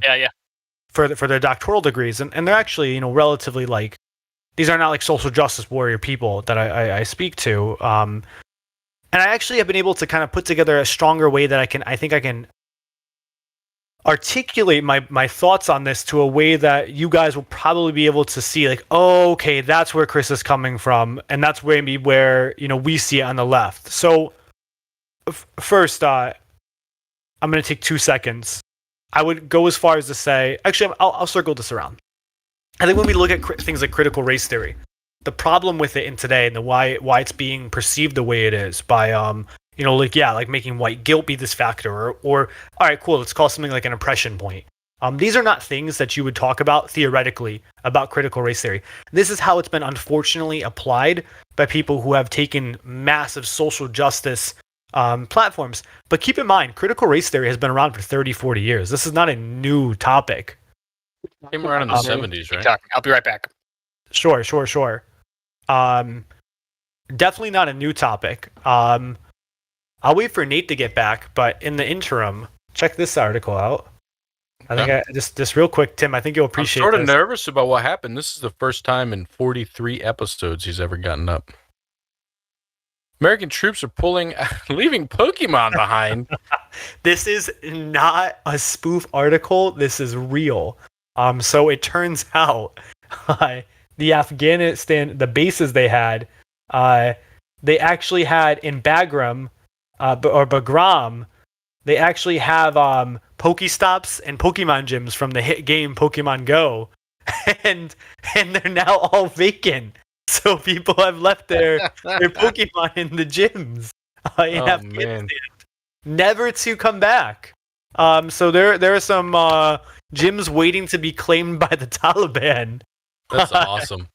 I saw I don't know what video this was in, but because I wasn't really watching a video on withdrawal from military per se, but it was showing I think it was also in Afghanistan where the British had pulled out some 3-4 years ago or something, and they were going into the old British military bases, and everything's still intact, man. They had like these giant stainless steel washing machines and all this other equipment still there. It's just been sitting there for years. Wow. How's it not been raided? I don't know. Maybe there's like a fear thing. I mean, it's pretty nuts though. But like, I don't know if you've been reading, but it seems like we literally left in the middle of the night for some of these bases. Just like Afghanistan's like, where'd you guys go? Nate, I was just showing this as like an interim article we got back. Yeah. Sorry about that, guys. I know it's super unprofessional of me, but sometimes you just gotta go. No, you're fine. So yeah, the bases that we've vacated actually had Pokemon Go gyms in them, and now they're empty, ready to be taken by the Taliban. Before we jump back in, Chet had a question. They said, have you seen any of the curriculum that's actually associated with critical race theory? I have. And their questions is more related to, so the exact wording is, they have a hard time picturing teachers telling kids that they're bad for their past for being white. It's problematic. And so I think their question is like, is curriculum actually teaching that if you're white, you're bad and you should feel bad, or is that my response? My impression is that that's the rare extreme that's being portrayed as the norm. Sure, but is that true, or is it more of a norm, or is that actually what's being taught? Yeah, it's unfortunately more of a norm. I think my analogy will actually help tackle why I see that as a problem. But I am a big supporter of critical race theory. It's like, first and foremost, Nate, Tim, especially Nate, I want you to believe in the things I believe. The way that I'm going to get you to believe in those things is not by saying that you are a white person and you are evil and inherently privileged and whatnot, and therefore you should grovel before the cathedrals of social justice. That is not going to change anybody's mind. So let me explain, kind of like in a quick micro TED talk, a good analogy of critical race theory and how I believe the problem is stemming in classrooms right now, and it's being misdirected, it's being misguided. So to talk about critical race theory, like I said in the last podcast, you have to cover a lot of bases before you ever get into the depth to be able to dive into critical race theory. It's like this. I would not just start teaching you calculus if you're at Algebra 1 level. You can't just say, hey, here's a bunch of really cool fancy equations and calculus-based math if you don't know y equals mx plus b, if you don't know how to graph a line. Then pre, it's like the one equation, remember. And then geometry, pre-calc, calc. Once you've taken all those classes, now we can talk about calculus. Critical race theory is like a 40-year-old sociological concept that is taught at the upper levels of master's degrees and doctoral programs mostly. Now, it's a theory that can be pedagogically applied. Pedagogy is the super fancy bougie word that people say to sound smart that basically means really thoughtful methods of teaching. It's saying, let me learn about a bunch of theories so I can be a better educator, a better counselor, a better like there's strategies for listening, for example. Race theory can be one lens through which you bend your teaching, and that like you're informed by multiple different lenses. Yes. It's like you wouldn't be a counselor and only use human-centered approach. You would do a mixed methods approach. You would take on many different ideas and then blend that into your counseling approaches. One last analogy I think help explains this even better. Imagine like a house, and this is kind of what critical race theory boiled down in the most simplistic terms possible can be. Imagine like a house made of bricks, right? And we're going to call the bottom bricks just racist bricks. These were bricks laid during segregation. These were bricks that were built during slavery. These were bricks that were built during the 94 crime bill. These are bricks that were built before the Civil Rights Act, where you know factually that racism was legal. Segregation was legally justified by our government. Those were the racist bricks, right? Now, and don't, please try not to like just defend it, like be like, well, what if we just topple those bricks over? Because that defeats the whole point of my analogy. We have since, right, continued to build on those bricks, and we've built equity bricks. We put the Civil Rights Act in. We put Brown versus Board of Ed in. We put community policing in, right? We developed a remarkable social service network in our country. We developed other programs. We developed affirmative action. But these bricks are built on top of bricks that are still there that are problematic. For example, the most easy example I can give is Black World War II veterans were denied the use of their VA loans. World War II was the single most important event for the middle class of America because hundreds of thousands of men were able to access generational wealth development through VA loans, the GI Bill. They were to buy houses, they were to go to college. And African American soldiers, far and large, couldn't do that because they weren't able to go to a college, or because they had red line districts, they weren't able to buy a house where their communities were. And because African Americans weren't allowed to buy houses, or they were barred through a bunch of methods that are straight up in the history books from white neighborhoods, they weren't able to use they just weren't able to use them for the most part. Some of them, sure. But for the most part, Black American men after World War II were denied generational wealth development. Those are the things that as a high school teacher, we should be teaching. We should be talking about Levitt towns and how we should be talking about redlining. We should be talking about World War II and how it boomed the middle class, but denied entry for African Americans. We should talk about the Civil Rights Act. We should talk about how Democrats filibustered the Civil Rights Act. That's part of critical race theory. And those are also the bricks you need to teach before you ever get to the equity bricks, before you ever get to the theoretical conversations, the calculus stuff.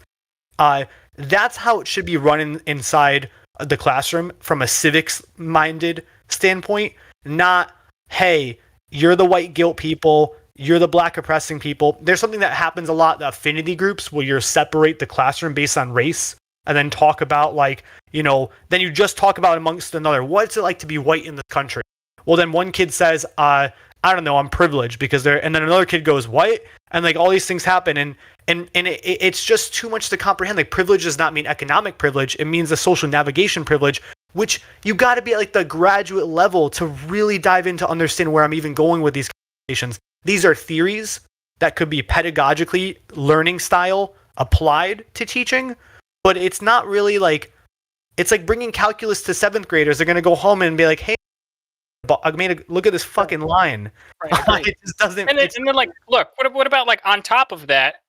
It's a highly contested theory, right? It's very contested. Maybe a little bit, it may not seem so in the orthodox, that is the universities, but it's a very highly controversial theory, especially like, I mean, just basically all of it, all the way through, but the results of it, right? Because I would even argue with you, Chris, that the outcome is not what the teachers are teaching. Maybe they're just doing it poorly, but I think everything they're saying is still the logical outcome of critical race theory, and I think it's wrong. No? What part about it? What part do you think is wrong? Can you give me an example of, like, not even the theory, but just kind of like, I guess, something I just shared? Is there anything that like comes off that you are overtly like, no, that's Yeah, well, so like for example, we talk about the African Americans coming back from World War II not getting access to the GI Bill, which is absolutely correct. But that's something that you say, and then you sort of just intuitively okay, therefore black people suffered from it. It's like, okay, well, that doesn't really explain why for 20 years after the end of this, after World War II, I hope I didn't say the Civil War earlier, after World War II,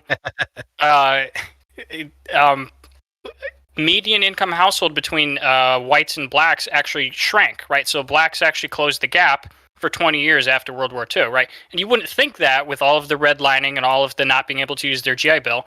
It was actually only after the Civil Rights Act passed that the median household income split back open again, and then there was a larger and larger gap, and that trend continues till today. The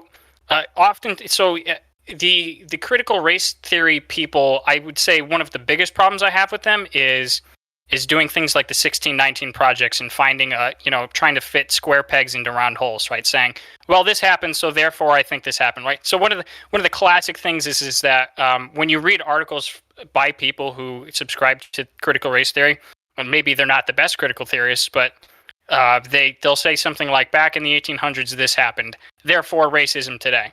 Right, and they don't bother with the logical connection between the two things, and that kind of counts with what I just said, right? So things like that, where it's like, okay, they got redlined, they didn't get the GI Bill, all that stuff. Okay, well then why was the wealth gap shrinking until the Civil Rights Act, when it started widening back up again, right? And I'm not saying there's a correlation between the Civil Rights Act and it opening, but these two things don't follow, and nobody bothers to rectify that because I think critical race theorists just take a very shallow look at history.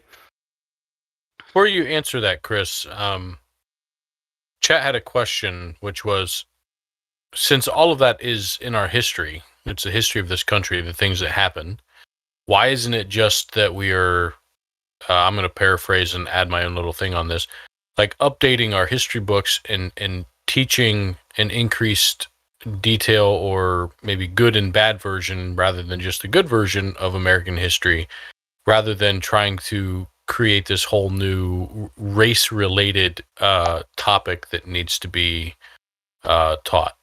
Why not just teach it as part of history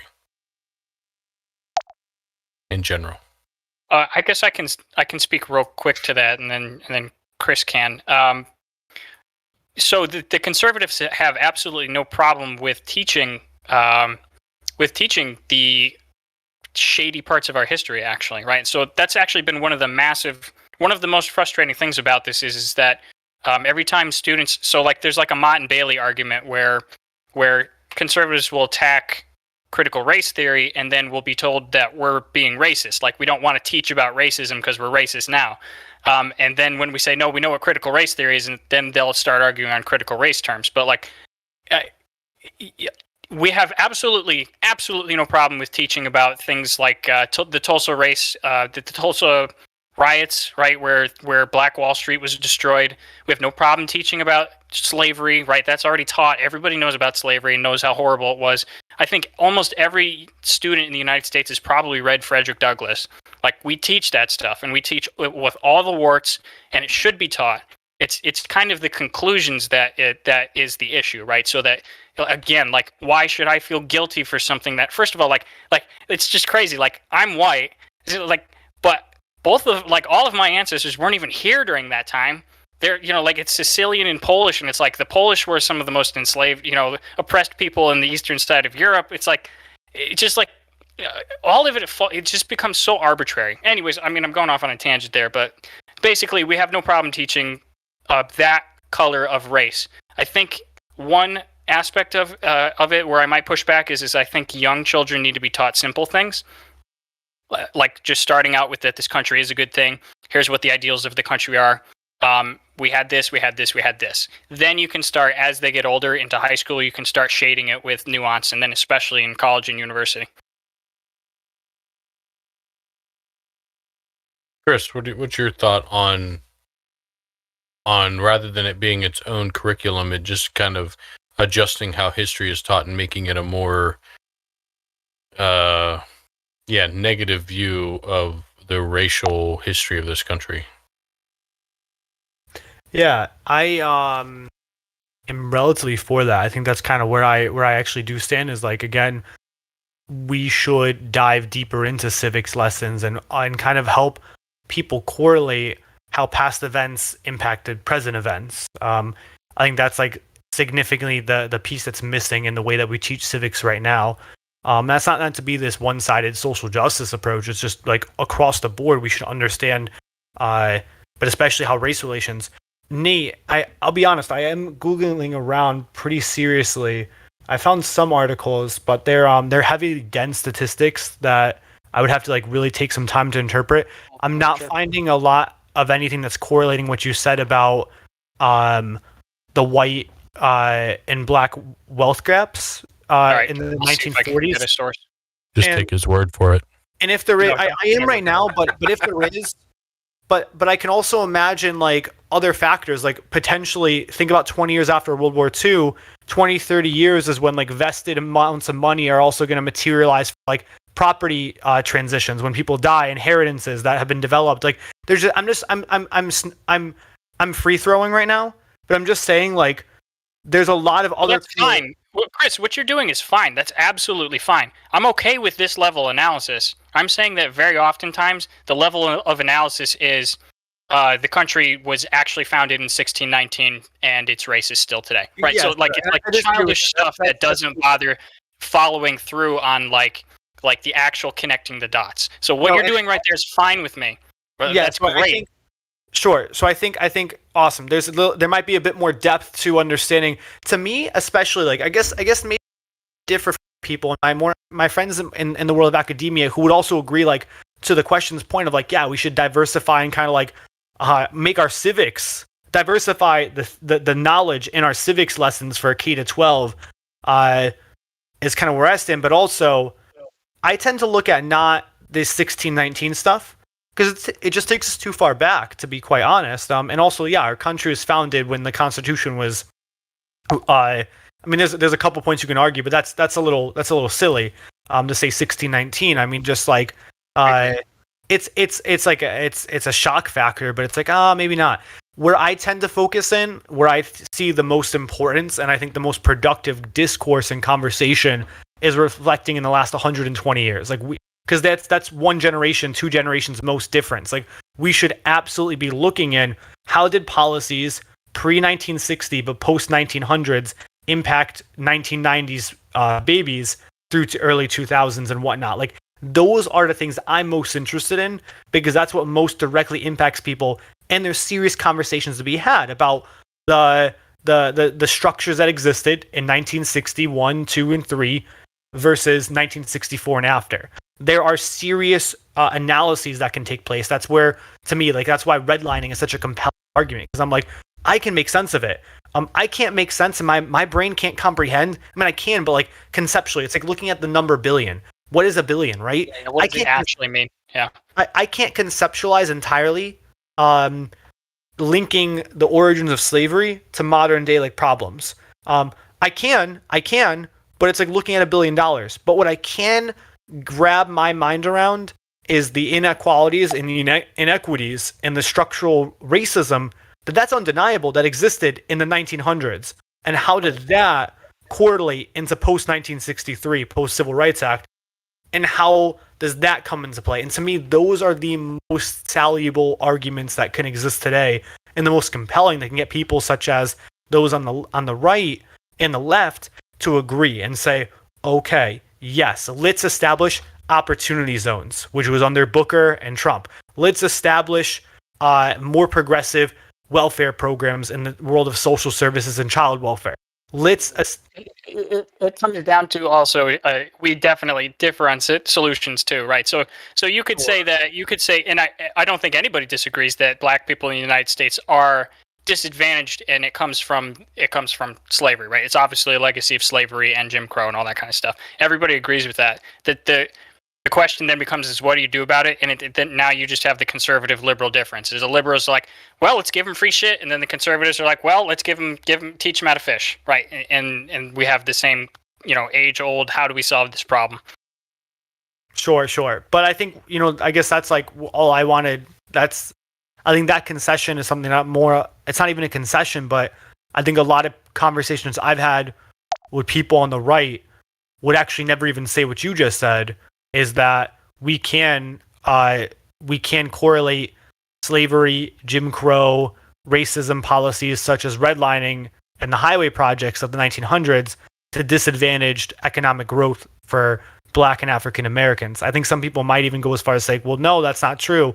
Everything's rainbows and butterflies today. I don't think very many people believe that. Let me just for sort of entertainment value, I want to get both of your commentary on some of these. So on the Florida Gov website that has Ron DeSantis's bill about quote unquote banning critical race theory, he has some examples of some of the things that have been happening in schools. And again, like for the entertainment value for our viewers, like I understand. So everybody in the audience now understands that Chris has a much more nuanced view of these things, and I guarantee he's probably not going to enjoy any of these examples. So I mean, can't wait. All right, so let's take a look at this. So this is teachers attempting to implement the tenets of, or let's say the outcomes of critical race theory. They're trying to not teach critical race theory. They're trying to use critical race theory as a practice in order to teach. So here's some of the things that Ron DeSantis put as an example of things like this is why we're making this law. So a Philadelphia elementary school forced fifth graders to celebrate Black communism and simulate a Black Power rally to free Angela Davis from prison.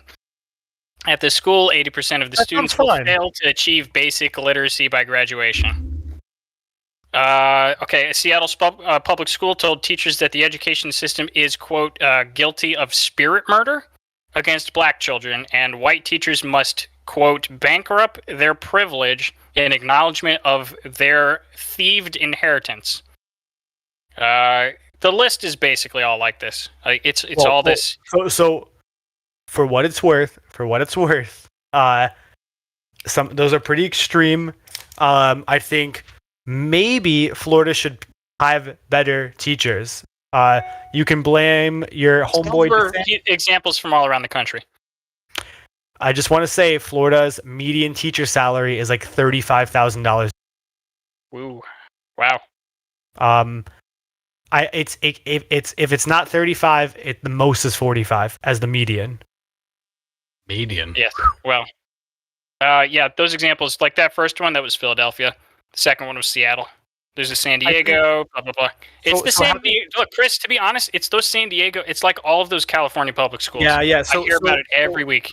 Well, so to give one separate just context that is missing from this, because this is coming from a charged bias position from our homeboy, never President DeSantis.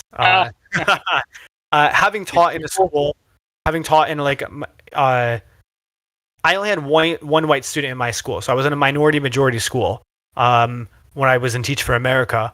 And in these practices and policies, we're not to the extreme of that. But there were times that so I just gotta hope that you guys kind of understand where I'm coming from on this. But if you're teaching a classroom of 100% African American Black children and they're in fifth grade, they're going to be a lot more responsive to an educational curriculum that incorporates Angela Davis into it and does a Black Power exercise in the classroom, or does let's do a march like Martin Luther King Jr. Let's that's fine. Specifically in that example, sure. No, I get it, and that's why I'm just saying these are going to be more engaging from an academic curriculum standpoint. Right. I definitely did some of these things, not to the extremes of that, but I did absolutely. I had our classroom break up, and we talked about. I had some people watch videos and learn about Malcolm X. I had other people read articles and learn about Martin Luther King Jr. And we had a big conversation about Black Panthers. We talked about the Black Power movement. We talked about Malcolm X. We talked about Martin Luther King Jr. We talked about how MLK being assassinated was very problematic, and very much so in the sense of, I think we said, Civil Rights Act, MLK is dead, rainbows and butterflies, but it's okay, Martin Luther King Jr. was assassinated by a white supremacist. That's problematic.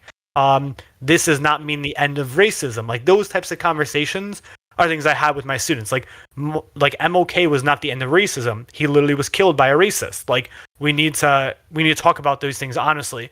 Where things become problematic is some of these examples. Another portion of this, and I think this does hit a core part, is like, all right, yeah, these schools that are super disadvantaged, underfunded, like, look,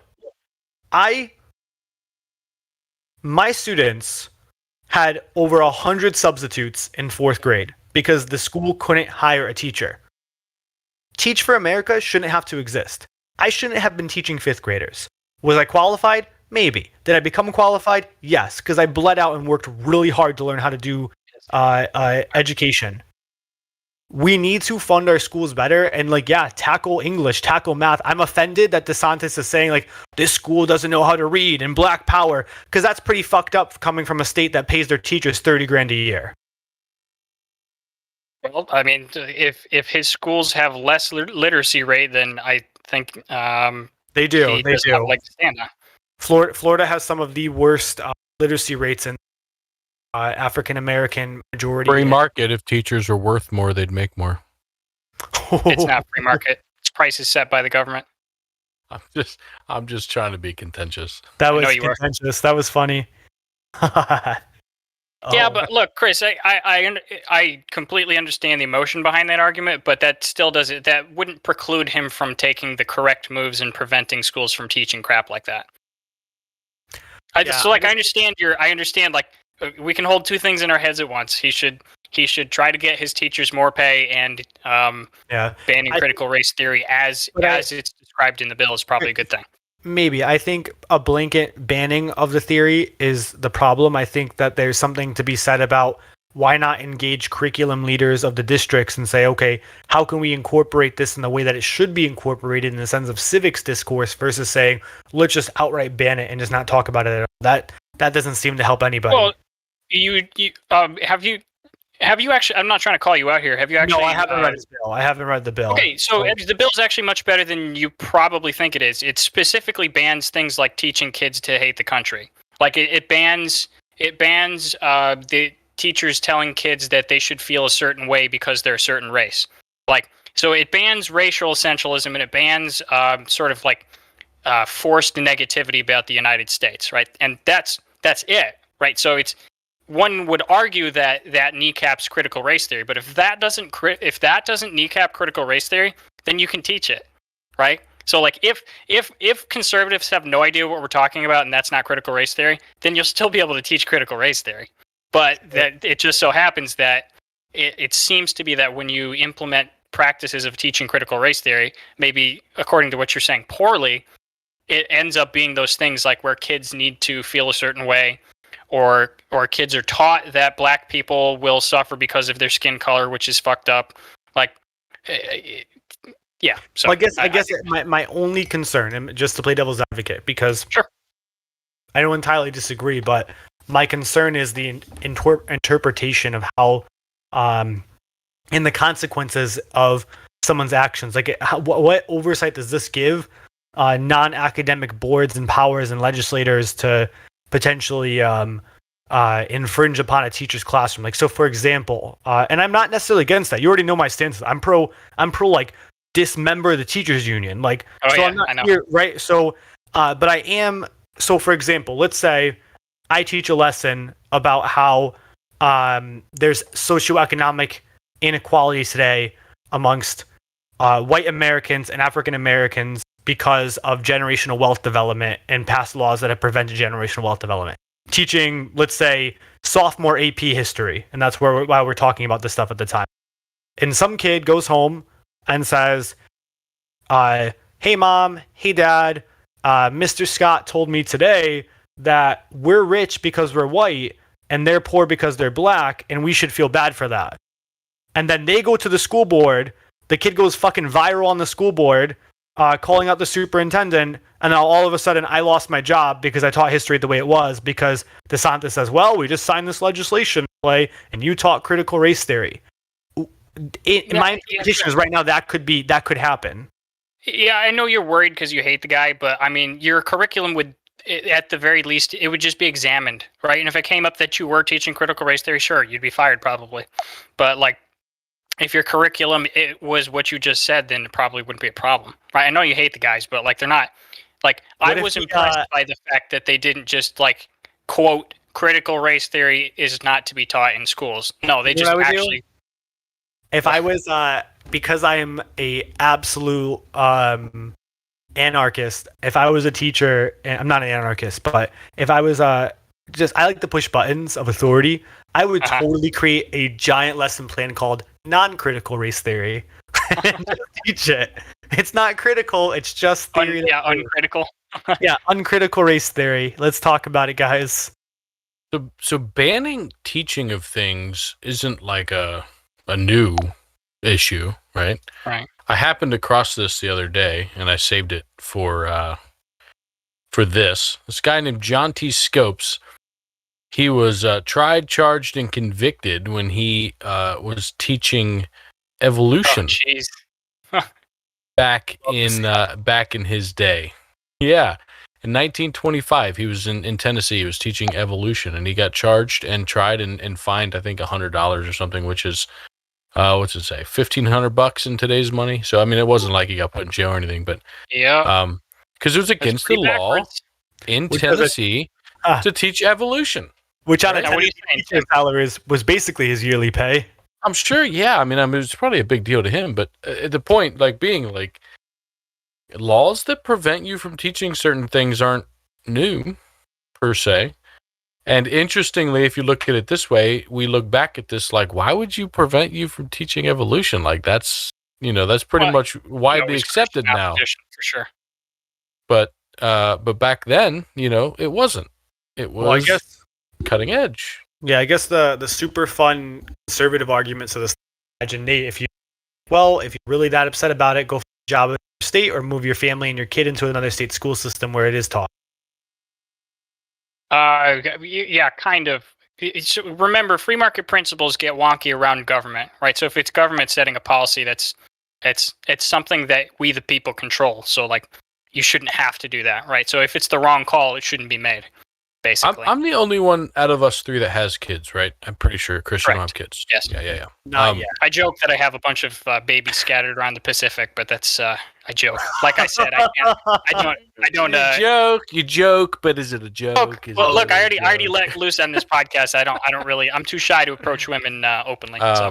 Oh no. So, from my perspective, like, hopefully you guys know me well enough that I'm not racist at all, and I want my kids to be less racist than I am, right? Like, I have stereotypes in my mind that are, sometimes are hard to get past, and and you work past these things. It's part of growing up in the generation you grew up in. I'm much better than my dad was, who's much better than his dad was, right? But I want my kids to be more colorblind than I am, right? But I also don't think, in my opinion, I don't think teaching them critical race theory is going to help with that. I think it's going to make them more color aware. And so I think for me, the discussion point on this is it better to be colorblind and let things move forward equally, or is it better to be color aware but give advantages to certain groups based on that, right? And for me, I feel like it's better to go forward colorblind. And I could be wrong. Like, I don't know what the right answer is, but this kind of it gets away a little bit from what you're teaching and looks at it from a backwards point of view of like, what's the solution and how do we get there? How do we teach people to get to the solution, right? And for me, the solution is treat everybody equally, let things go forward where people are equal. Like, I'm not saying get rid of social programs that help disparaged people, right? That's not what I'm saying. I'm also saying don't base it on color or race or any specific marker like that. Make it based on economic situation only, and drive color neutrality. What do you think, Chris, about that? Yeah, it's a really one. I appreciate everything you just said. It's a big point that I think would require almost the whole. I know. I know we're running up on the end here. No, I waited till you had 2 minutes left. So yeah, exactly. Cram it in there, Bucko. So the notion of color blindness is a big topic.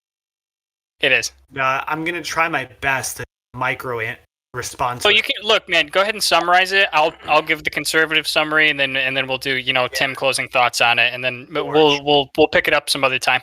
Sure. So on the left, and what I personally believe is that I'll never forget one time I even said like more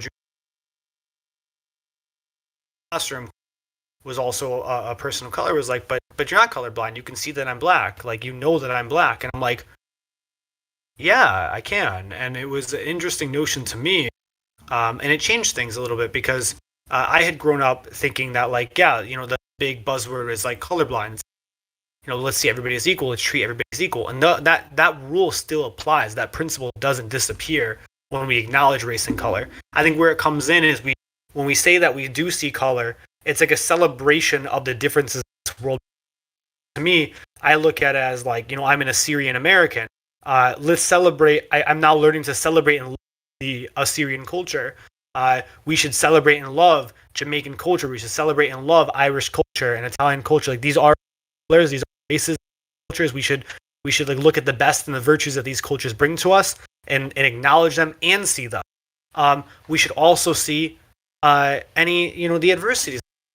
Talk about when an African American, the age old scenario at this point, walking through the grocery store with a backpack and a hoodie on, and they stopped. Are they being stopped because of their color? They're being stopped because of the hoodie. I would argue that they're being stopped because of their color and they're wearing a hoodie. And that is, I'm sure, something that Nate and all of us can part and dive into conversation. But what I'm saying is like we can look at the nuances of navigation and everyone's equal. Treat everybody with dignity. Treat everybody with integrity. Let's celebrate and love the difference together and see what's in it because we see color. Like you guys can see, I'm tan. I have a beard. I can see that LeBron James is black. He's African American. I can see that Tiger Woods, little like darker skin, right? Like we can acknowledge things. Like we can say that these are tones to our identity, and love them for it. So I think that's where I come in. I don't believe in colorblindness. I believe in the celebration of difference. Yeah, so the conservative argument, and this is something that I feel very, very strongly about and something that I've thought about a lot. I always tell this story when we come up to the topic of race. There was one time when I was like a young college kid, fresh out of the Navy. I just started my chapter of the College Republicans. And I invited a Black Lives Matter activist that was just kind of hanging around to come talk to the club and tell us what he thought about what. And I remember after a long, fun conversation about dancing around trying to figure out what he believed and what we believed and why we believed the different thing, it came down to me saying, well, hold on. Okay, so at this table, the only people who agree with Martin Luther King Jr.'s I have a dream speech, I have a dream that my children will be judged by the content of their character and not by the color of their skin. The only people at this table who agree with that is us conservatives.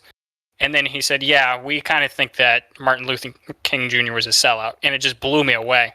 And I never forget that, right? And so like from there, from then on, I've had this notion that the right is really the only one. And I know this is going to sound crazy to people who think that we're all a bunch of racists. The right is the only one who actually truly lives in the spirit of Martin Luther King Jr., where we're the principle that we adhere to is that regardless of what your culture is, regardless of what your race is, that my goal is to treat you as the same as the next person until I learn something different about you, right? So everybody gets a level set. Everybody gets treated equally. You are all born equal, and that's how I'm going to treat you, right? And so in that rubric, their color doesn't matter, and I will adhere to that to my dying day. I don't know if I'm going to be an ancient relic, but I think that's not only the best way to go forward, but the only just way to go forward. That doesn't result in further race divisions. Sure. Yeah. I agree with both of you actually. And I don't think that they're mutually exclusive if you look at them at their core. You being a Syrian American doesn't mean that you're any specific race or color, right? I mean, like from color of your skin. You could be a black man in Syria and move here and be a Syrian American. Syria, a little bit different than Syria, but Assyria. I'm sorry. Assyria. I know. I'm saying it wrong, but I heard. Yeah, my bad. But German American, right, or Irish American, or whatever, right? The context of what color of your skin does generally mean you came from a certain background, but not always, right? Your culture can be different than what the color of your skin is. And I remember when I spent a lot of time in Europe with my previous job, that there seemed to be no difference in culture between different people, out on the street and how they dressed and how they appeared for the most part. Like nobody cared about difference in culture when I was over there. Right? Nobody looked at you different or treated you different because of how you dressed or how you looked or how you walked. There were people that looked crazy and people that looked super professional. No one, like in America, someone's walking down the street and they're dressed a certain way and people are looking at them and like judging them. Nobody gave a shit over there. Nobody even looked at you twice. Right? And it was just a different mentality of not actually caring that people are different than you. And here we don't have that as much. And so my colorblindness is more that like I'm indifferent to the fact that you're different than me. Color, culture, whatever. I want you to be able to live your life, and as long as you are within the realm of what we find to be the required social laws and norms, and I lean more towards laws than norms, or heavily more towards laws than norms, then you're welcome in my group, right? I don't care what color you are, where you're from, what your background is, what you've been taught. It's about how you're acting and who you are and what you are here now. And so I don't want my children to see somebody and say, oh, they've been disadvantaged, I should treat them differently. I want them to look at them and say, hey, they're a person, and I'm going to treat them with the utmost of respect, like I'm going to treat everybody else. And I'm going to treat them fairly and equally, right? Obviously, there's people that are better off than others and have had better histories than others and better treatment than others. I'm not going to teach my children to see, oh, look, that guy there, he's the son of a billionaire, so you should treat him like shit because he's privileged. But that guy over there, he grew up in the ghetto, so you should treat him really good and probably give him like some free money and stuff. Like, I'm not going to teach them that. It doesn't make any sense. I want to teach them to treat everybody equally. And on one of the points you made earlier, this is just an interesting one that popped into my head. You had said that like a black guy walking into a grocery store or a store or whatever, and with a hoodie on and getting stopped for it. This story I saw a couple months back, but there's a guy who walked into a Walmart in his full motorcycle gear. Oh my gosh, he looks like riot or bomb squad, right? And got arrested. I'm not saying he shouldn't have been stopped. Don't take it that way, right? I'm just saying, like, when you look a certain way, it doesn't matter what's underneath here, right? Like, they're stopping him because he's got a backpack on too. You can't see it as well in this picture. He's just walking through the damn helmet off, man. Right? Like, he just feels cool. And like if you can watch this video, I suggest you go and watch it because the guy's actually very calm and with it and very good in the interaction with the police here. But a complete moron for doing that.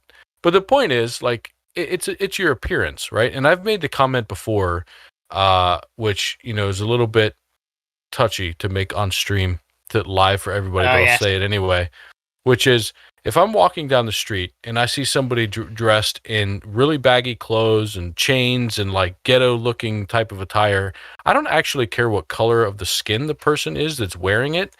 I'm paying more attention to how they look, right? And what I mean by that is, if I see a white guy dressed that way and then a black guy in a suit walking down, I'm going to be paying more attention to the guy that's dressed in the chains and the clothes than the guy in the suit, and vice versa. It doesn't matter what the color of the skin is.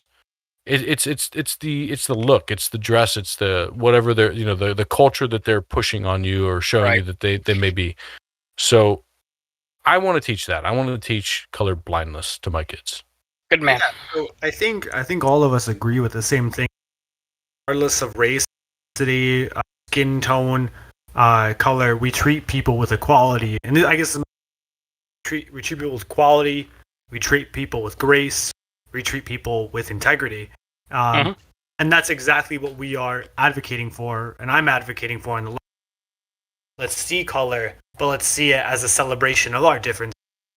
Let's learn from one another. Let's see the multifaceted cultures without making a presumption. You don't want to say just so because you're right, because for example, Black Americans are consist of many different facets. Like you have Jamaican, you have Caribbean, South Africa. Would you say critical race theory is celebrating the history of Black Americans? No, that's not what I'm talking about right now.